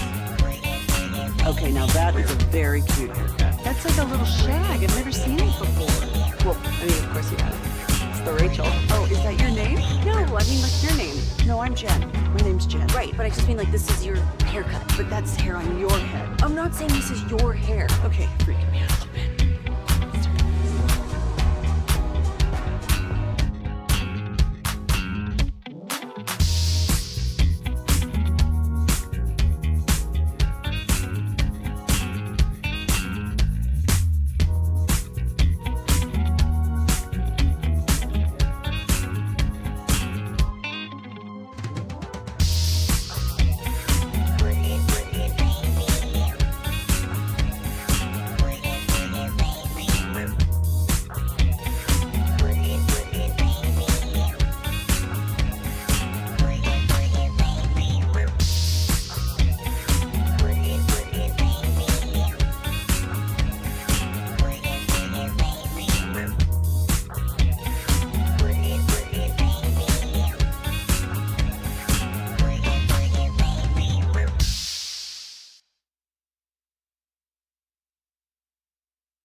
Right off the car, not the kid. And it's back to the Fan After Dark. This segment is brought to you by the Frankels. If you've been injured in a car or truck wreck, call Frankel first. 214-817-333-3333. With Frankel and Frankel, there's never an out-of-pocket cost. They only get paid when you win. Frankel and Frankel, the go-to car and truck wreck attorneys in Dallas. Shout out to our boy Corey Mose. Great stuff from him, as always. I haven't even looked at the text line. I'm sure we got a couple Giga-Maggies. And, what do you expect him to say? He's a Longhorn. Yep, here we go. Literally, from the 214. Bruh, is this guy the president of the Longhorn fan club or a credible journalist? Damn. I think when you're a journalist from your respective city, you got to rep your city. Well, I did it last night. Okay, here's what I'd say to 214. What did he say that you disagree with? Yeah, Notre Dame and BYU haven't beat good teams. Those are. I mean, I don't even think that's. I mean, that's. I don't even think you have to be a Texas journalist to know that. But I mean, are you saying because he mentioned that the game wasn't close last night? Are you upset because he said that A&M hasn't played anybody? That's part of their 11-0 record. I mean, people think about it. The NFL's going on, basketball's going on, hockey's going on. Let's just keep it real and pull the curtain back. 90% of the people listening to us right now are not watching the games. They're looking at the box score. I wouldn't say 90. That's a bit strong. But I would say about 76. No, I would say people are looking at the box score and they're looking at the right. They're 11-0, so they must be a top 3 team. They're not. How many A&M games other than our diehard Aggie fans? I'm sure there are some. But how many people do you think are just seeing that they're 11-0 and that's their statement? I'll say this. I think it's people are emotional. All right, and I'll use the Trayvon Diggs example. Okay. If I see one more person say we don't need Trayvon Diggs, I would say to you, are you actually watching the games and do you understand the depth chart that your Dallas Cowboys secondary looks like right now? Yeah. You absolutely need Trayvon Diggs back. Okay? We're not benching Deron Bland for him. It's not No, but you need him. I mean, I'm not saying, and look, the amount of people that have also said trade him, I probably saw 80 comments. Well, first of all, you can't, number one. That's what I was saying. Like, we're past the trade. This isn't Madden, all right? You can't just reset it. No. I don't like him. Trade him. And again, I mean, as Jerry alluded to, not just last week, but a week before when he was on, in KNC and talk about Trayvon Diggs, was that, he is he could be a extra piece to this secondary because, hey, do we think Trayvon Diggs is better than Reddy Stewart? Yeah. Do we think he's better than Trequezy Bridges? I was going to say Bridges. I was going to say Reddy Stewart's low-key bald, so that wouldn't be the first. I would say. But Trayvon Diggs is still better than him. Yeah, he's better. Okay. Maybe not this year, like played-wise, but I would. Bridges, yes. Carson, yes. Yeah. The only players that I would say I want comfortably out there in front of Diggs is Bland and Reddy Stewart. I think Reddy Stewart's been really good. No, I think Reddy Stewart has been good too. But I mean, right now. But if you told me, but I would think that would be your 3. But at the same time, too, All right, in the same vein that Quinnen Williams has made everybody better. Yeah. You don't. I would be hard pressed to think that when Trayvon Diggs comes back, and it sounds like, from based on what Jerry told Blake and I yesterday, it sure sounds like he's going to be back Thursday against Detroit, barring a setback. He's not concussed anymore, so we know that much. And then B, he's been out for the last month, 5, 6 weeks, whatever it's been. Just watch this team win. Well, not just that, but more importantly, I'd like to think his body should be as close to 100% as it's going to be this late in the season. All right? Because I think we all agree, and I think even Jerry talked about it on one of his hits here on the station, was that he was still had some lingering, nagging things going on with his leg, whether it was his knee, ankle, I don't know what it was, but somewhere in there, again, lower leg injury, take that for what it's worth. Hell, maybe it was his knee that was still bothering him. Either way, because some people didn't think he was going to start the season in week 1 with the rehabbing from the knee injury from a year ago. My point in all that is this. I'm okay with bringing a motivated Trayvon Diggs back. And, hey, if he comes back and plays well, it's an added bonus. If he doesn't, guess what? You've played the last month without him, so it can only be a benefit moving forward. If you get good Trayvon, guess what? That's one more great piece that you've got to add to that secondary, which could use some help. Or if he doesn't, and, again, he doesn't play well, then guess what? You go with what you've been dealing with for the last 4, 5, 6 weeks anyway. Sorry, I'm yelling at this guy about Texas. Stop looking at box scores and watch the game. Some interesting thoughts on from some of the Texas A&M and UT people on here. I don't know if I can. I can't say everything that's been texted in so far. Yeah, we can't. I think the Diggs thing about being emotional. It's an emotional sport, Fred. We as fans, we as media, it's emotional for us too. We've got our biases, we've got our non-biases. People listening have their biases. Texas could be 12-0, and they would say that the worst team in the SEC is better than them. Yeah. I got a Bears fan. I asked him what he thought about George Pickens. He said he's mid. He's okay. Like, that's just, we are all humans. And I'm like, how could you conceivably say that George Pickens is not one of the best receivers in football? And he goes, he's all right. But then when I hang up the phone, I'm like, I get it. He's a Bears fan. He thinks his team is the best thing since sliced bread. And there's a bunch of people. Rookie of the year. There's a bunch of people listening right now. It doesn't matter what we say about Texas. They don't think they should be in. They don't think they should win. Doesn't matter what we say about Trayvon Diggs because they've already been jaded. They've already been scarred. They've already seen Trayvon Diggs not tackle, have bad effort, make comments, and they've already emotionally moved on from him. So even though we're being logical and saying the depth chart is what it is, and you need Trayvon Diggs. You need Trayvon Diggs. You really do. People are like, well, I don't like the way he made me feel. Yeah, so and I don't want him in the game. I look, and I get that. I'm a emotional sports fan when it comes to certain teams, so I can certainly get that. But at the same time, I can be unbiased enough to understand that you need Trayvon Diggs. Somebody asked about. I thought he was only dealing with the concussion, but no. Jerry mentioned a couple weeks ago in one of his hits that apparently there was a lower leg injury that was nagging him. I just wonder if maybe it was something to do with the knee from the original injury as well. I'm throwing out the free safety thing there as well. Malik Hooker's dealing with back spasms. I don't know. If your corners are healthy enough, if you've got Bland, Ravel, and Reddy Stewart, and you go, hey, we want Diggs back, Malik Hooker's dealing with an injury, maybe not this week, but maybe in the future. I'm not saying that should be plan A.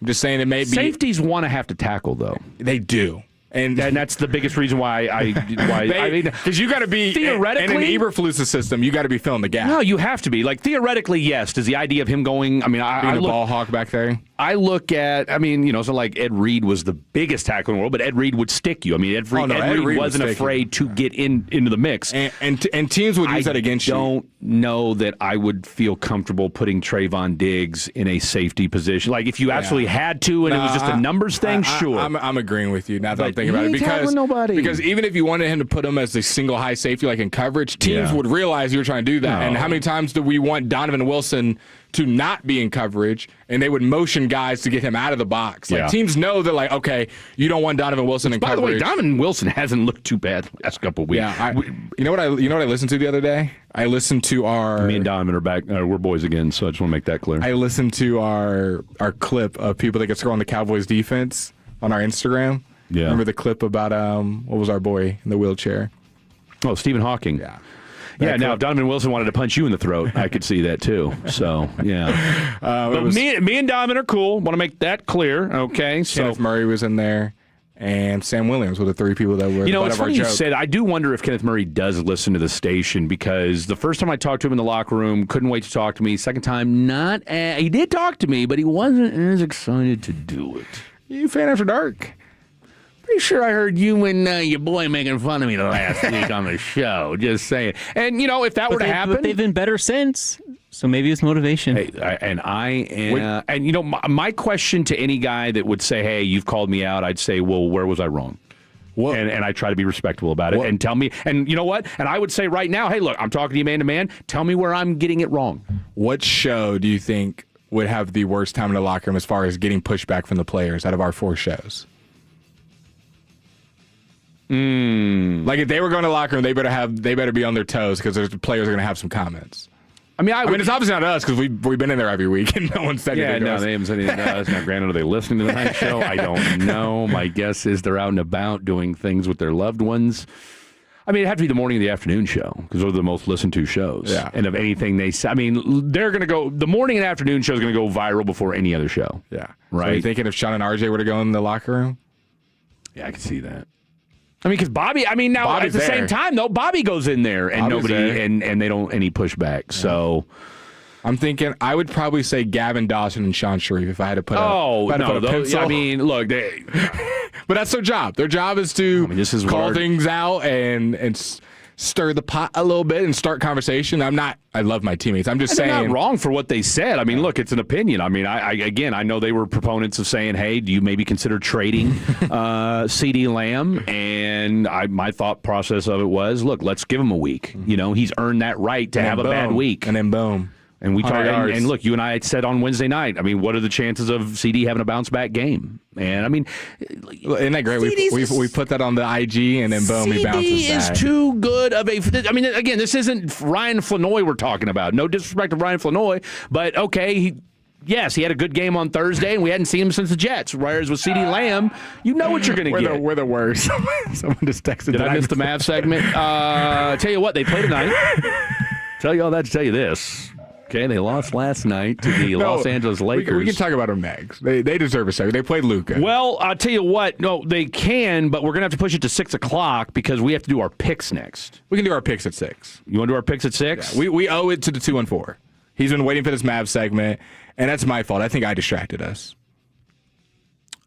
Let's see. Do you guys realize all the things Sean said about Dak over the years? Look, I'll be honest. I've only been in the market for less than 2 years, so I can't speak to all the things that have been said. Don't know about what you're Dak talking about. 469. So that's on them. All right, Mavs. We will get to them next. We'll do our picks in the 6 o'clock. Anthony Davis, back. He's back. You know what? Well, I'll tell you what. How'd you think he looked? I'll tell you how I thought he looked. We'll tell you how Blake thought he looked. Hell, we'll find out what Dylon thought of Anthony Davis last night. Anthony, if you're listening, 877-881-1053. He knows he likes a Tolo when he's in L.A. Lots to get to. Don't go anywhere. This is the Fan After Dark.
information, go to Rangers.com/toy drive. And it's back to the Fan After Dark. This next segment is brought to you by Classic Chevrolet. If you're in the market to upgrade your vehicle, get to Classic Chevrolet in Grapevine. Back-to-back #1 Chevy dealership in the world. They've got more new Chevys than anyone, all priced to sell. Visit ClassicChevrolet.com. This is Texas. This is Classic Chevrolet. Together, let's drive, relax, and enjoy the difference. Based on new Chevy registrations 2023 and 2024. Let's talk a little Dallas Maverick. What a read. What a read by Dallas Mavericks Dylon in the glass. On the Fan After Dark Weekend Edition. From the 214. Texas lost to Florida. Kentucky took them to OT. Not a playoff team. It's okay. They haven't been listening to the whole program. They just tuned in. 214, thanks for being here. Hopefully you stay for the rest of the show. We're on until 6:30. Appreciate you. The Dallas Mavericks took on the Los Angeles Lakers in L.A. last night. Sorry, I had to burp. I was going to say, what are you doing? I had to burp. And then we had the return of Anthony Davis as well. It's a bell ring. I'm going to get into... Hammer the under. We did hammer the under, and it did hit for under 19. Yes, sir. Let's go to Dylon. Let's go to the Pimp Cup, though, and play my favorite game of Guess That Stat Line. Okay, who do you think was the leading scorer for the Dallas Mavericks versus the Lakers? They lost 129 to 119. This game was close all the way until the final 5 minutes. Who led the Dallas Mavericks in scoring with 22 points? PJ. Right on the money. And who predicted that? You did. I said Clay. That was your pick, Klay Thompson. It was. Klay Thompson, how many points do you think he ended with? 10. Dylon. Oh, my God. Is your name Dylon? I was going to say 12. I'm going to die on that hill. He did hit 3 threes, though, so the over did hit 3 threes. I'm right, it did. Klay Thompson. You might be asking at home, I wasn't able to catch the game, Blake. How many points did Cooper Flagg have? What did he look like against Luka, his first game against Luka? I'll keep it honest with you. He looked a little timid. Oh, he looked uber timid. I'll be honest with you. Yesterday was the worst or the most... Welcome to the NBA. I feel overwhelmed. And less about the shots, more about just the mentality. Just the mentality. Like, now I get it. What do you finish with? Like 10 or 11 assists? 11 assists. You know, not bad from that. And he did set a few people up, so I ain't mad at him for that. But as far as just shoot, I mean, look, when you got Dwayne Wade and Candace Parker almost every other possession, we'd love to see Cooper get more aggressive. Because you really don't have anyone on your team that's just going to, like, drive to the paint. PJ will do it, but his is more of like a bulldozer. I'm just going to, like, strong arm myself. AD is kind of out there on a minutes restriction, just kind of having to be set up. Now, I will say, I feel like they were feeding the ball to AD a little too much late because he came back in the game in the final 3 minutes. And AD's game, Anthony Davis, of just like catching it on the elbow or the block or block extended and just taking 2 dribbles back down in the fadeaway jumper. It's just not consistent enough for me. Even before he was hurt, I'm not just isolating last night's game. It's just not consistent enough where I'm like, build a franchise around this guy. Like, well, no, there's really no chance of a rebound. Anthony Davis is just a low percentage shot of him just doing turnaround jumpers all game long. He just shoots a bunch of mid-range jumpers that take the entire shot clock, so everyone else is just kind of standing there. Everyone made fun of Luka for dribbling the air out of the ball. The thing is, Luka, even at the last millisecond, we saw it 20 times last night, he's still looking for teammates. Oh, Luka stays looking. Is not a ball hog. For anyone that does that, I challenge you to open your eyeballs, and I would say that you don't know ball, unfortunately. Well, he finished with 11 assists last night. Luka is constantly looking for his teammates. Does he jack up threes every once in a while? Yes, but if you watch the first 4 plays leading into that, he's probably passed the ball to someone else. Like, Austin Reeves having 39 doesn't happen if Luka's a ball hog. He's the Quentin Williams of that starting 5. So Cooper Flagg finishes with 13, 7, and 11. This is now 3 straight games of him finishing with under 15 points. He had his career high against the Pelicans. He had 29. Then he follows it up with 12 versus Memphis, 12 versus Miami, 13 versus the Lakers. I'll ask you, Fred Davis, are you a little worried about Cooper Flagg? No, I mean it's a we're what are they now 5-15, so we're 20 games into this season. I mean, he had 29 against the Pelicans. The Pelicans are awful. Yeah. All right. I mean, you played a legitimate playoff team. Pelicans are the only team with a worse record than you in the West. Quote unquote finals. They are contender, maybe. The Lakers are second in the West right now, 14-4. You know, so and you saw, I mean, everything was on display last night. I mean, you had LeBron doing LeBron's thing, who's become very much of a backseat now. Oh, and he's and here's the thing: if you're and you know, they said it last night on the broadcast. See, and you were like, hey, you weren't crazy about the announcers at first. I didn't mind them. I like D Wade. I'm not a D Wade guy. Okay, I got zero love for D Wade. So I like the Amazon Prime like halftime, and I love Dirk and all that. But you get zero love from me for D Wade. Well, I hate his commentary. I hate it. I don't like his persona. There's no D Wade love. Okay, well, 2006. Brother. No, and I get it. I get it. And you have a right to be upset. That being said, anybody that's going to have weed-fueled orgies prior to games is A-okay in my book. So that being said, I am a D-Wade guy. Love the commentary. But again, him and Candace Parker, again, mentioned it time and time again. Guys, would have loved to have seen Cooper Flagg more. Would have loved to have seen Cooper Flagg be aggressive. And D-Wade mentioned that this is only the 4th game back for LeBron. He said, look, that's his preseason, right? So he's just now. LeBron is hilarious. He's definitely just like, he's just even on the court sometimes. And this is great. I mean, hey, if you're a Laker fan, if you're a LeBron fan, like, this is the best situation that could have happened. Look, I didn't understand the whole sciatic nerve thing. I thought it was a little okay, wink and a nod type deal. But if it helps the Lakers in the long run, which, again, got off to a much better start than I think anybody anticipated without LeBron, now you ease him in. And more importantly, to your point, LeBron has, nicely kind of rounded into, hey, I'll be the third guy right now. Reeves is clearly the second guy. Okay, I'll be the third guy. And, when the season, when you need LeBron to be a second guy or, God forbid, a first, and if somebody's in foul trouble or just not hitting, the legs are going to be a little bit stronger and a little bit fresher come playoff time than what they might have been a year ago, because LeBron looked gassed at the end of last season. And LeBron is even though I think even his haters can agree, he's become a better 3-point shooter the older he's gotten. That was never his game early on in Miami. I mean, he's still a meathead, but that's okay. Yeah, but like now you see him, he's comfortable just being around the line, and then he'll get his easy points in transition, just boxing out a smaller defender. I mean, he'll still dunk on you. I mean, let's call it what it is. I thought for the Dallas Mavericks, if you missed it, Ryan Nembhard. Yeah. The two-way guy. The guy that's shorter than everyone in this room right now, 5'10", on a good day, got the start against the Lakers. D'Angelo Russell did not play.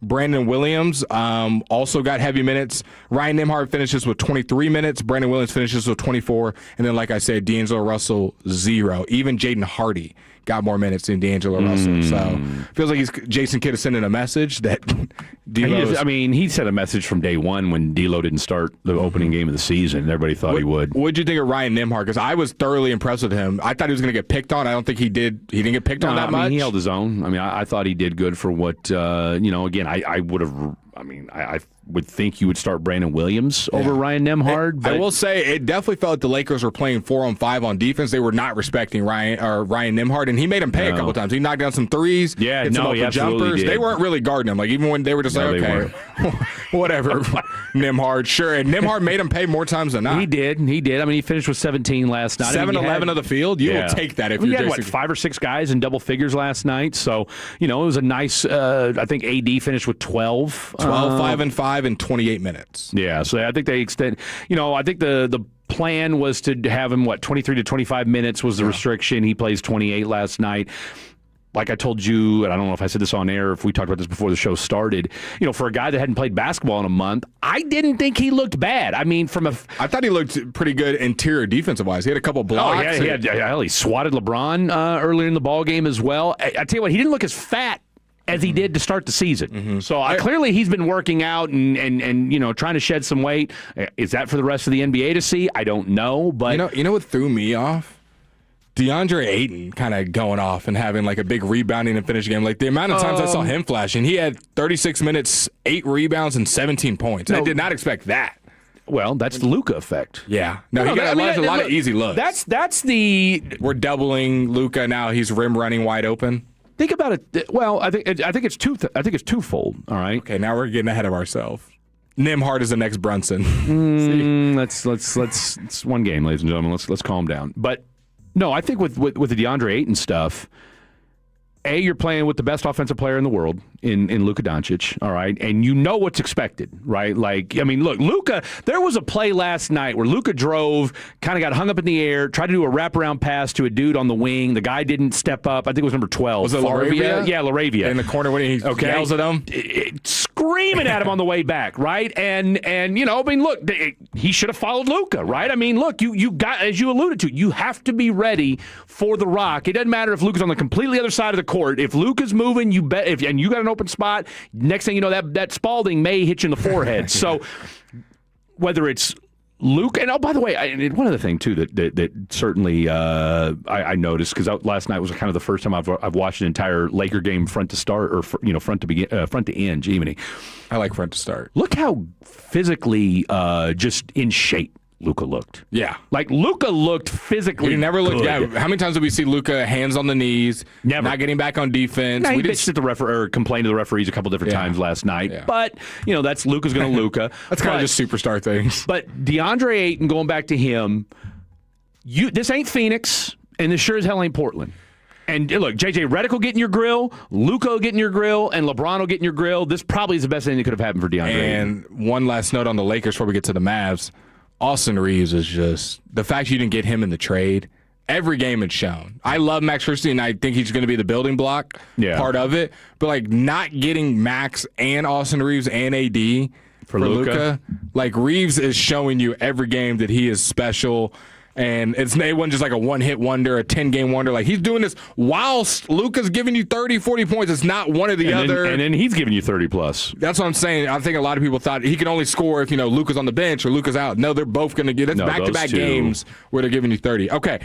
The fact, this right here, these stats I'm going to give you shows you why you have a superstar player. Building a great team, and defense wins championships and camaraderie. All that's great, Nico.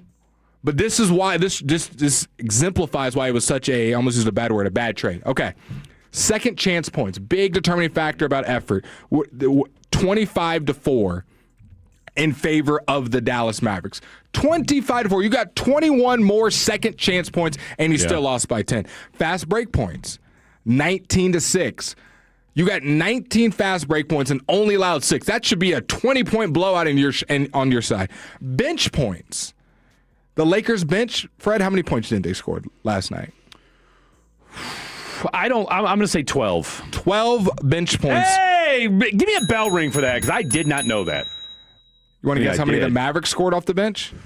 Ooh, I'm going to go with 36. 42. 42-12, you outscore them in bench points. Yeah. Every stat I'm giving you shows you why the Mavs should have won by 10, 15. Next one, points off turnovers. 20 points for the Dallas Mavericks. So they were getting turnovers and making it happen on the other end. The Lakers only had 12. Rebounds, a huge indicator for which team is missing, and you're getting points. 39 rebounds for the Dallas Mavericks, 34 for the Los Angeles Lakers, and you still lost by 10 because the backcourt of the Los Angeles Lakers combined for what, 78? What's 38 plus 35?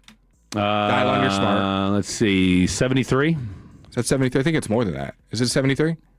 38 plus 35, 73? Yeah. He's the only one that can do math here? Yeah, I do. I trust Dial more. 73 points the Lakers backcourt combines for. So when we're doing team building in the offseason, when we're loving up coaches in any sport, for spreading around the wealth, at the end of the day, X's and O's are cool, but Jimmys and Joes get it done. Luka, it don't matter. Hey, throw the stats out the window. They just showed you right there. They got out-stat in all those super important stats by a good margin on most of them. Yeah. And it doesn't matter because when you give up 73 points to a backcourt of two cold white boys and Austin Reeves and Luka Doncic, doesn't matter. Doesn't matter. So Mavs lose. Hold your L. They hold your L. Second to last in the West. You built up a parlay for tonight. Go ahead and for the folks at home. Should I share the well? You absolutely should. You absolutely should. So I mean, you're the Sam Rothstein of 105 through the Fan. Let's hear it. So the Mavs play the Clippers tonight, and I thought I'd throw a little quick parlay, make quick money. I only made one parlay today, so I'll read it. Tail it if you want, tail it if you don't. Daniel Gafford, at least 4 rebounds. No Anthony Davis tonight. I like that. And no Klay Thompson tonight. No Derek Lively. And no Derek Lively. So Gafford, 4 rebounds. He should get that in the first half. PJ Washington, 6 rebounds for the same reason. He's going to be in the game the whole time. Yeah, he's going to play a lot. Max Christie, over 1.5 threes, so that's 2 or more threes. Max Christie has been balling from 3. They've said they want him to shoot more. This should be a high-scoring game tonight. And no Klay Thompson. Someone's got to put up threes. Cooper Flagg to score at least 10 points, even though I think Cooper's kind of coming back down to earth. I'm taking the 15. Fred's taking the 15. I took the 10. I got James Harden giving you 30. Yeah, you will. He eviscerates the Mavs. And then I got Zubac getting at least 10 rebounds. He also dominates the boards any game, and especially because of Dallas Mavericks. So that was a little bit of Mavs talk. They play the Clippers tonight. I think are we hoping for an L? All right, somebody's saying from the 972, unless Grant misreported, Gaff is out and Clay is in.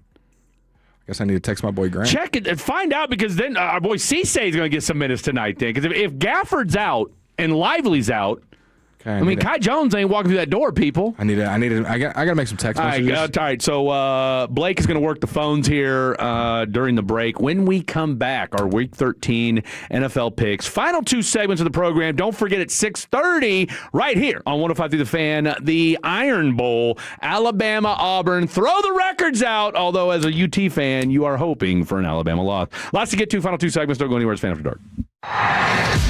Too low means turn it on and leave it on. Thank you for...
with bee products? I gotta remember that. Well, you know, they say in order to remember something, you have to forget something else.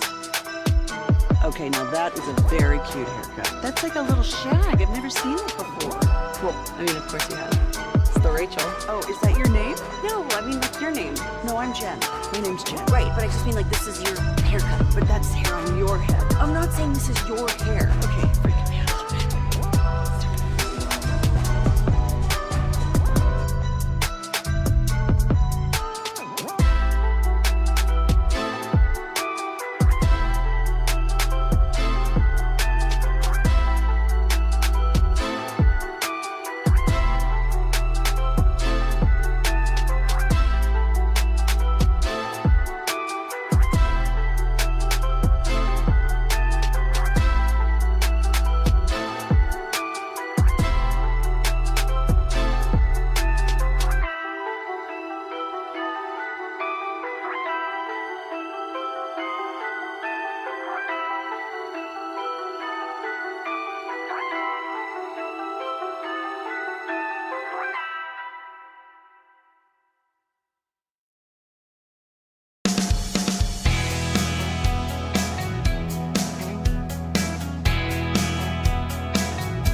Atlanta. As soon as we doubt them, they'll win like 37-20. And I feel like Kirk Cousins is starting to maybe get his groove back a little bit. This is like, what, the second or third start in a row We make he's fun had. of Atlanta, but they're also playing the Jets. So They are playing the Jets. Jets are terrible. We all know that.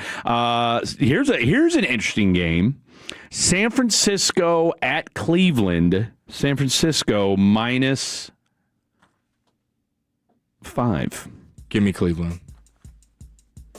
Perfect timing. I'm going with San Francisco. I have yet to be let down by San Francisco. Maybe this is the week that happens, but I'm going with San Francisco. That is the first game that Blake and I have agreed on every single game thus far up until San Francisco, Cleveland. Well, teams are starting to show their colors. They are. We're not really guessing anymore. No, this is now this one's interesting here. We've got it's not Minnesota at Seattle -11. Now I'm taking 11 the 11. and a half. I'm taking the 11. Seattle. Actually, Max Brosmer. yeah. They might win by 40. Give me that's Seattle. right. And that game's at Seattle. Yeah. I'm actually surprised the spread's that low. I was going to say. I mean, I could see if J.J. McCarthy was the quarterback. Vegas at the Chargers. Chargers -10. They're coming off of a bye. Give me the Chargers. They need to win badly, and Vegas is not a good football team. No, Las Vegas. Just fire their OC. Las Vegas isn't a good football team. 10 seems awfully rich, though, for the Chargers. I could see the Raiders sticking around and making it clunky. You know what? Give me the Raiders. Give me the Raiders. When it's 27-3 at half, you'll text me. I'll tell you why did I pick Geno Smith? I absolutely will. Here's another interesting matchup. Buffalo -3 at Pittsburgh. Buffalo. I get it. Is it in Pittsburgh? It's in Pittsburgh. Oh, it's in Pittsburgh, and Steelers keep it close. Buffalo's going to BTA them, boys. Because what did they get? They had an embarrassing loss last week, no? Who, Buffalo? Yeah. Yeah, they did. Yeah. Who did they just get beat by? Who did they? Time flies, bro. I know they had a bad loss. It was a bad loss. We'll think of it as Jet. Any help? Any help? Do you know who the Buffalo Bills just lost to? Last week? Yeah. Over 3, huh? No, over 3. Yep. Over 3. They lost to the Texans 23-19. That's right. That's right. It was a Monday night game, wasn't it? Thursday night. Okay, that's what it was. But it seems like it's been off forever. Give me Buffalo. Give me Buffalo. Give me Buffalo. I mean, I'm already going with Vegas. So, okay, here we go. Denver at Washington. Denver -6. Give me Denver. Give me Denver as well. And then last, but certainly not least, the Monday night game, the Giants at the Patriots. Patriots -7.5. Give me the Giants. Jackson Dart's starting too. Give me the Giants. Jackson Dart is starting as well. You know what? Something about this New England football team, they just keep making plays. I am going with the New England Patriots. Okay, so we've got 3 games that we're different on. If Blake gets all 3 of these right, we are tied. All right. If I get all 3 of them right, then I double my lead over one Mr. Blake Elliott. All right, let's go to break. Final segment of the show, and then that is followed up by the Iron Bowl, Auburn and Alabama. He's Blake. I'm Fred. That's Jet. This is 105 Through the Fan. Is your financial advisor offering you up to a 30% upfront bonus? Or are they promising you up to 10% growth per year, all for your retirement income? If not, then you need to come to Trajan Wealth. I'm Jeff Jr., founder of Trajan Wealth. If you have a plan to retire within the next 10 years, don't wait only to find out it's too late. I've seen hardworking folks like you retire only to be required to go back to work, all because their advisor told them guarantees like these were too good to be true. They're not. That's up to $30,000 upfront or up to $10,000 per year on $100,000, all guaranteed for retirement income. Don't keep working when you're supposed to be retired, and don't let any financial advisor tell you it's too good to be true. Call Trajan today, 469-579-3500. That's 469-579-3500. Annuities, not advisory products. DBA Trajan Wealth Insurance Solutions. Additional disclosures at trajanwealth.com. For all the planned. Okay, it's on my calendar. See you then. And the unplanned. For your healthiest days. Nice catch. And the days when you need us most. Oh, let's get you back in bed. It's time to enroll in or switch healthcare coverage. And Blue Cross and Blue Shield of Texas is here to support you throughout all of life's ups and downs, with member benefits like preventive care, plus access to leading doctors, hospitals, and specialists, all within a reliable network that gives you confidence for every part of your wellness journey. So no matter where life takes you, go with a trusted plan that'll help take care of what matters. Open enrollment ends soon. Visit needcoveragetx.com or call 800-435-1900 to sign up for health coverage today. This holiday season, don't let your house feel like Cousin Eddie's RV. Drafty windows? You serious, Clark? If your windows are cracked, foggy, or draftier than Cousin Eddie's wardrobe, it's time to call back.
Okay, now that is a very cute haircut. That's like a little shag. I've never seen it before.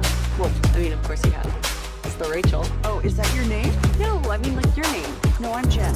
My name's Jen. Right, but I just mean like this is your haircut. But that's hair on your head. I'm not saying this is your hair. Okay, yeah.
To the Fan After Dark here on the weekend. We got Jet Nelson in the glass, Fred Davis to my left, and we got one final segment before we hand it over to the Iron Ball. Did I say ball? Iron Bowl. Bowl. It's a hard word. Bowl. B-O-W. It's a hard word for us Southerners. B-O-W-L. Pro Bowl. Pro Bowl. Let's get into some audio, though. I heard some audio over the weekend. I wanted to share it with you guys before we get out of here. 877-881-1053. Franklin Franco injury turning text line. You can't even talk. It's been a long week. We've been on the radio a lot. Text in right now. Have you ever eaten Campbell's soup?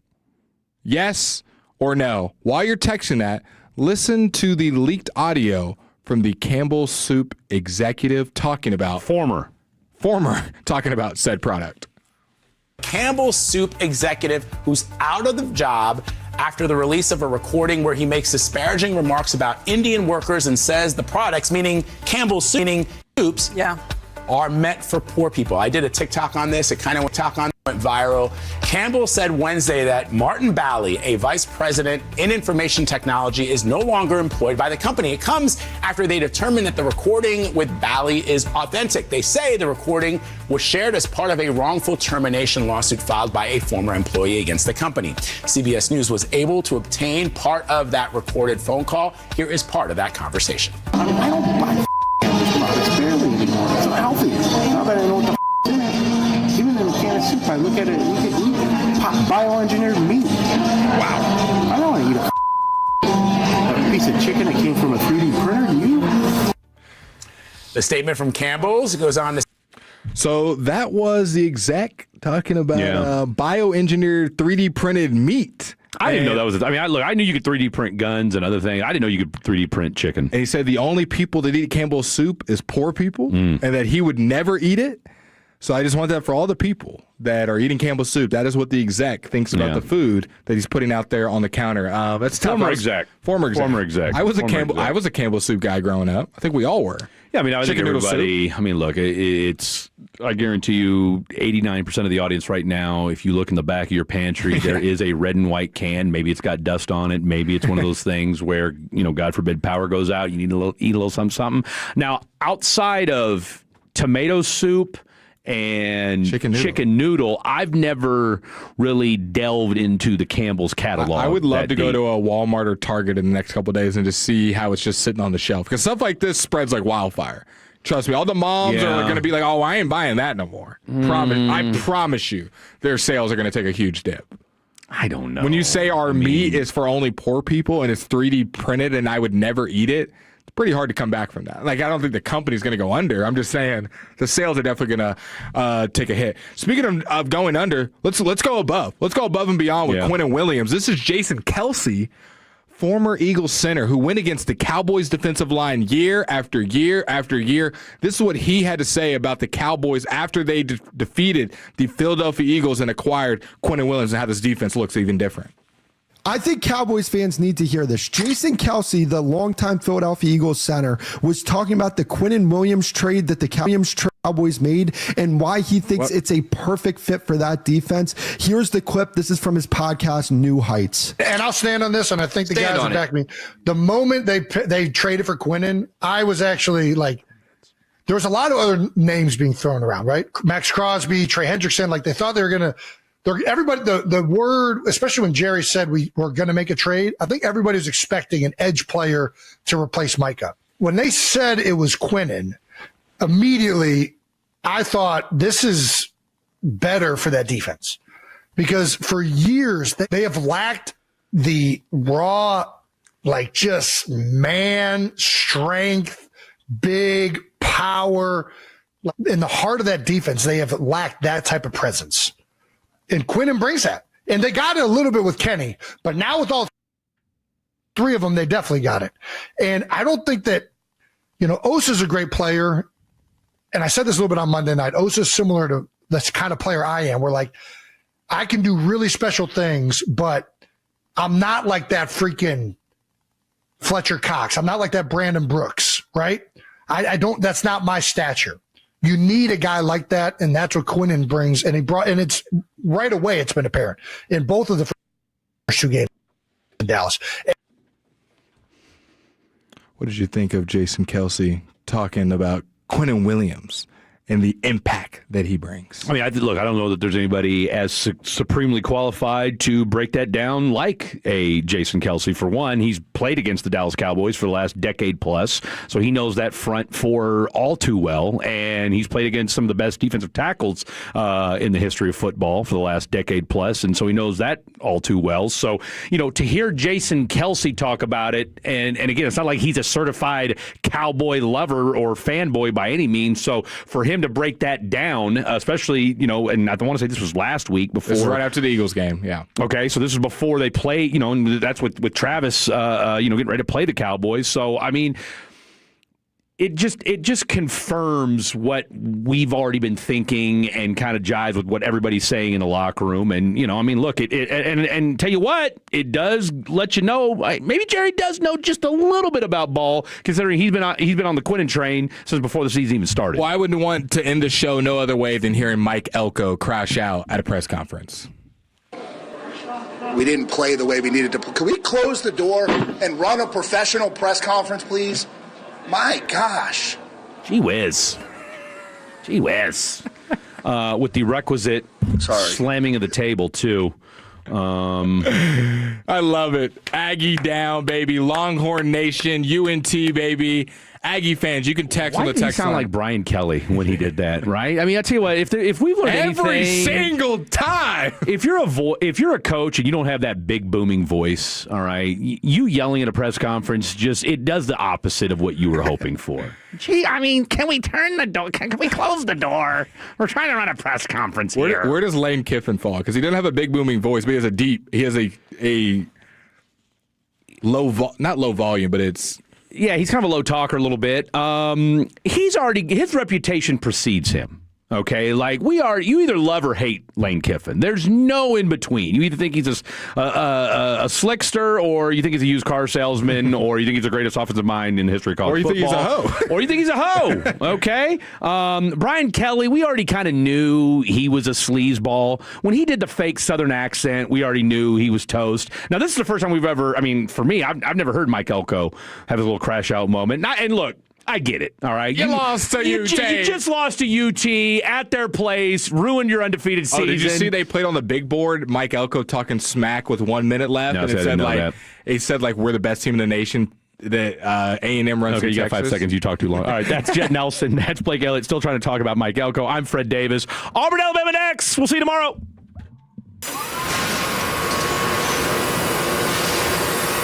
Do you know what the scariest sound to hear on a factory floor is? Silence. That means something somewhere broke. Production has stopped, and now you're paying your workers to wait while the team troubleshoots and tries to fix the problem. Finally, there's a proactive way to reduce equipment downtime, thanks to MaintainX. MaintainX is the asset management system that brings your maintenance downtime to zero. MaintainX lets you build preventative maintenance schedules, manage work orders in real time, and access the data you need to make better decisions. Downtime equals death in the production world, so make unplanned downtime a thing of the past. Try MaintainX for free. Control the daily operations of your business and transform your maintenance program by going to maintainx.com. That's maintain in the letter X.com. 1-877 Cars for Kids. KARS Cars for Kids. 1-877 Cars for Kids.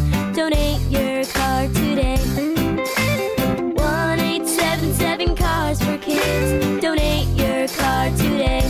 Ready to get rid of that old car? Donate it to Cars for Kids. Call 1-877-CARS-FOR-KIDS to reach a friendly live agent. Donation's super easy, and your car can be picked up as soon as tomorrow. Call us now, 1-877-CARS-FOR-KIDS. That's Cars with a K to donate your car today. 1-877 Cars for Kids. KARS Cars for Kids. 1-877 Cars for Kids. Donate your car today. Hurry! It's your last chance to donate for 2025. Last chance! Donate now for a 2025 tax deduction. Feeling stuck on your own?